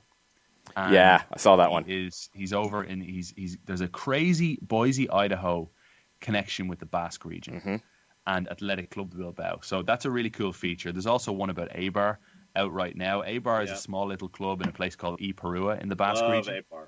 Yeah, Eibar. I love Eibar too. I think that not only have they played great stuff under their coach Mendilibar, but they also they should have been relegated 5 seasons ago, but financial mismanagement on behalf of Elche meant that Eibar stayed in the division, and they're little old Eibar, their little engine that could. They don't spend. One year they brought in 15 transfers, and they spent a total of 250,000. So they got 14 for free, and they managed to make it work all the time. So they also have a tiny little stadium. Imagine this. They're in La Liga now for, 6 straight years, and they have a stadium capacity of 7,000. Yep. That if you drive by a stadium of 7,000 capacity in Georgia, you don't even blink. No. High school football, brother.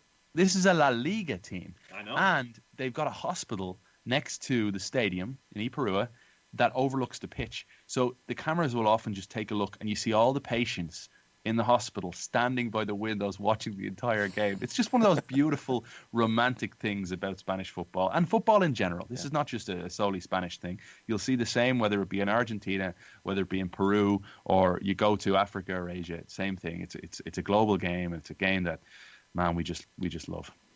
We could talk about it all day, but you probably have some things. You have actually a conference call, so Yeah, we should let you go.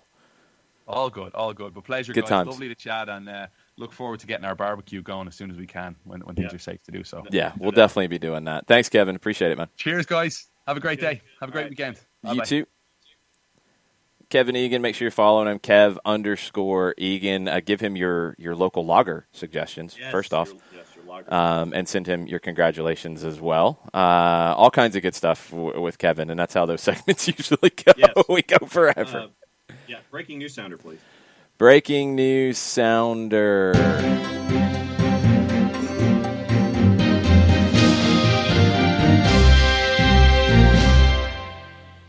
Before we go, the 2020 MLS Best 11 presented by those who wear orange vests. Our friends at the Home Depot has come out. Goalkeeper, Andre Blake. Defenders, McKenzie, Mensah, Zimmerman. Okay. Midfielders, Aronson, Diego Chara, Ladero, and Pasuelo. And your forwards, 3 up top, Jordan Morris, Diego Rossi, Raul Ruidiaz. I feel like Aronson might be the biggest stretch of the whole team. And it's not because he didn't have a great season. It's just he's the one that maybe had the weakest of those. Yeah. I'm trying to think of who I would place in there instead. Give me a second. Let me think on this one for a minute. That was the name when I saw that list come out that I was like, huh. Lewis Morgan is worth a shout. Yeah. A guy who doesn't get talked about a ton in this realm. Blanco would have been, but he got hurt. Reynoso would have been. He came in midseason. Ladero gets it instead of another Seattle midfielder who's been very good. Joao Paulo. You're not going to add another sounder into it. Ricarte came in midseason. Valeri hasn't been a regular starter. You could have went Morgan. You could have went Gregush. You could have went Nani. Yeah. Those are 3 that I think maybe would have been better than Aronson. I would have went Morgan. Yeah. I've been very big on Lewis Morgan's performance this year, so I would have went Morgan over Aronson. Outside of that, I mean, the back line is the way I would have went. Zimmerman, McKenzie, Mensah, I think those were the 3 best center backs. Blake and goal. Chara and Lodero and Pozuelo, who's my MVP. Yeah. Morris was outstanding. Rossi's your Golden Boot winner. Rui Diaz was outstanding. Yeah, Aronson would be the one I'd pull out for Morgan. Yep. Right there with you. And juice boxes for La Liga with Kevin's selections that he made. Yep. Villarreal is a decided underdog at home against Real Madrid. Villarreal's a plus 185. Real Madrid's a plus 139. Your draw's a plus 279. Atletico Madrid at home, a plus 186 to Barcelona's plus 150. The Villarreal one gets bigger with these absences for Madrid. The Sergio Ramos one, which wasn't a surprise, he's going to be out, it looks like, for a couple of weeks. He's going to miss Champions League as well. Yeah, that's the one to keep an eye on. I think Madrid can go and find a way, but you're taking a lot of firepower away from them. So that's an interesting upset shout. Maybe worth a bowl of green bean casserole or something. Yeah, and the numbers for Nashville and Inter Miami. Inter Miami in the composite at Odds Portal is now a plus 267. Nashville's a plus 116. Don't forget to join the bracket challenge. Yes, join the bracket challenge. Put your picks in there. It actually starts after I think the first games that it has are after the play-in round. So you got a little bit of time to think about it. But go ahead and get your picks in. We are giving away some prizes for the winner. So go in and join. It's free. Shared the link on Twitter. We'll continue to share it today ahead of these games kicking off. 6:30 is the first one, New England hosting Montreal. 9 o'clock is Nashville hosting Miami. We've got a power hour tomorrow morning. We'll get you set for the games on Saturday and Sunday. Other games today, because there's some other interesting ones you're going to want to keep an eye on. You got 3 games in Argentina today throughout the day. Arsenal and Union is the earliest one. Boca hosts Lanús. River goes to Bonfield. So you got some of the heavyweights playing this evening in Argentina. You've got La Liga kicking off with Osasuna hosting Huesca on BN. The biggest game of the day, I think, is in France with PSG going to Monaco. You've got Rennes hosting Bordeaux. Both of those are big to watch. Mbappe is back for PSG. Rennes gets Camavinga back. He had been out in Champions League. PSG's looking for their 9th straight win. They are 6 points clear at the top of Rennes. So keep an eye on those 2 games. It looks like one's at 1 o'clock. One is at 3 o'clock, and those will be on Fanatis as well. Yep, Rennes minus 125 at home, PSG a minus 190 on the road. Lots of stuff the rest of the day today. We'll be talking and keeping you up to date with everything Nashville-Miami related, because I think there is a valid question on if that game gets played. It seems like they're going to push forward with it, and I do think it's the right way to go if you don't have any other positives with Miami. I do wonder if they're going to break out the rapid tests or whatever they're going to do with that. Feels like something needs to be done here in this step to get it a little bit better. We'll keep you posted. Modaflow keeps us posted on Moises Caicedo, a player we've talked about a lot out of Ecuador. Of course, he's linked to Real Madrid now after the performances he's had. He's linked to everybody at the moment. Any good player who comes up as a teenager and has a big performance on any kind of a world stage, Real Madrid's name will come up. That's just how it will go. And then it will follow with probably Inter and Juventus and PSG and in a couple English clubs as well, and that's usually how it goes. Burned with a question as we were talking about games to watch, and let me see if I can answer it for you, Burned. PSG's women's team is playing. It's supposedly on ESPN+. Let me see if I have that in my list of stuff at Live Soccer TV. Is that game today, Burned? Yes, at 3 o'clock. Against Lyon. Lyon is a favorite on the road at PSG. They've got it on ESPN Plus on Live Soccer TV. ESPN Plus has done a deal with the French Top Flight on the women's side. So I don't think they're showing every game, but they're picking games here and there, and that's one that they're supposed to pick. That's a massive one, PSG hosting Lyon. So 3 o'clock is what it's scheduled. It might not pop up until a little bit later on ESPN Plus. I've noticed as they've added leagues, Sometimes they're a little slow to get stuff into the schedule. So check a little bit closer to it. ESPN Plus is going to have Dunfermline and Hearts today at 2:45. You're going into the second division in Scotland. That's some madness if you are a true degenerate like me. Coventry and Birmingham City is at 2:45 as well. And Coventry is listed as the home team there. John Nason was confused, Okay. tongue-in-cheek confused, let's put it that way. Okay. And you've got the Liga MX playoffs starting this weekend as well, and they get going today. No, that's women, sorry. They get going tomorrow, I think. They added more teams to their playoffs, so they're doing like a play-in round for the first time as well. So you got playoff games this weekend. You got big matches in leagues all over the world. Lots of stuff to talk about. So Power Hour tomorrow at 10. All kinds of MLS talk there, but we'll kind of give you a rundown of everything else going on. Thanks for hanging out with us for a 2.5-hour show. We don't do 3-hour shows around here. We cut it. It's 2.5. Thank you. Thanks to Mike and Kevin for hanging out with us. We'll be doing more of that as Mateo learns more production skills and is able to do a few more things than the basics. He's getting there. Mateo's getting there. He might get a bonus before the end of the year. Mateo might get a bonus. Thanks for hanging out, though. Appreciate it. Always fun chatting on the Twitch pitch. Always fun with all the Twitters and such. So y'all have a good rest of the day. We'll keep you posted on the MLS stuff as best as we find out. We'll try to retweet and share stuff. Follow John so his Twitter can work, OSG Nelson. Follow me because my Twitter actually works at Longshoe. And we'll be retweeting and sharing info as we see it. Y'all have a good one. Mucho platiel. Mucho platiel.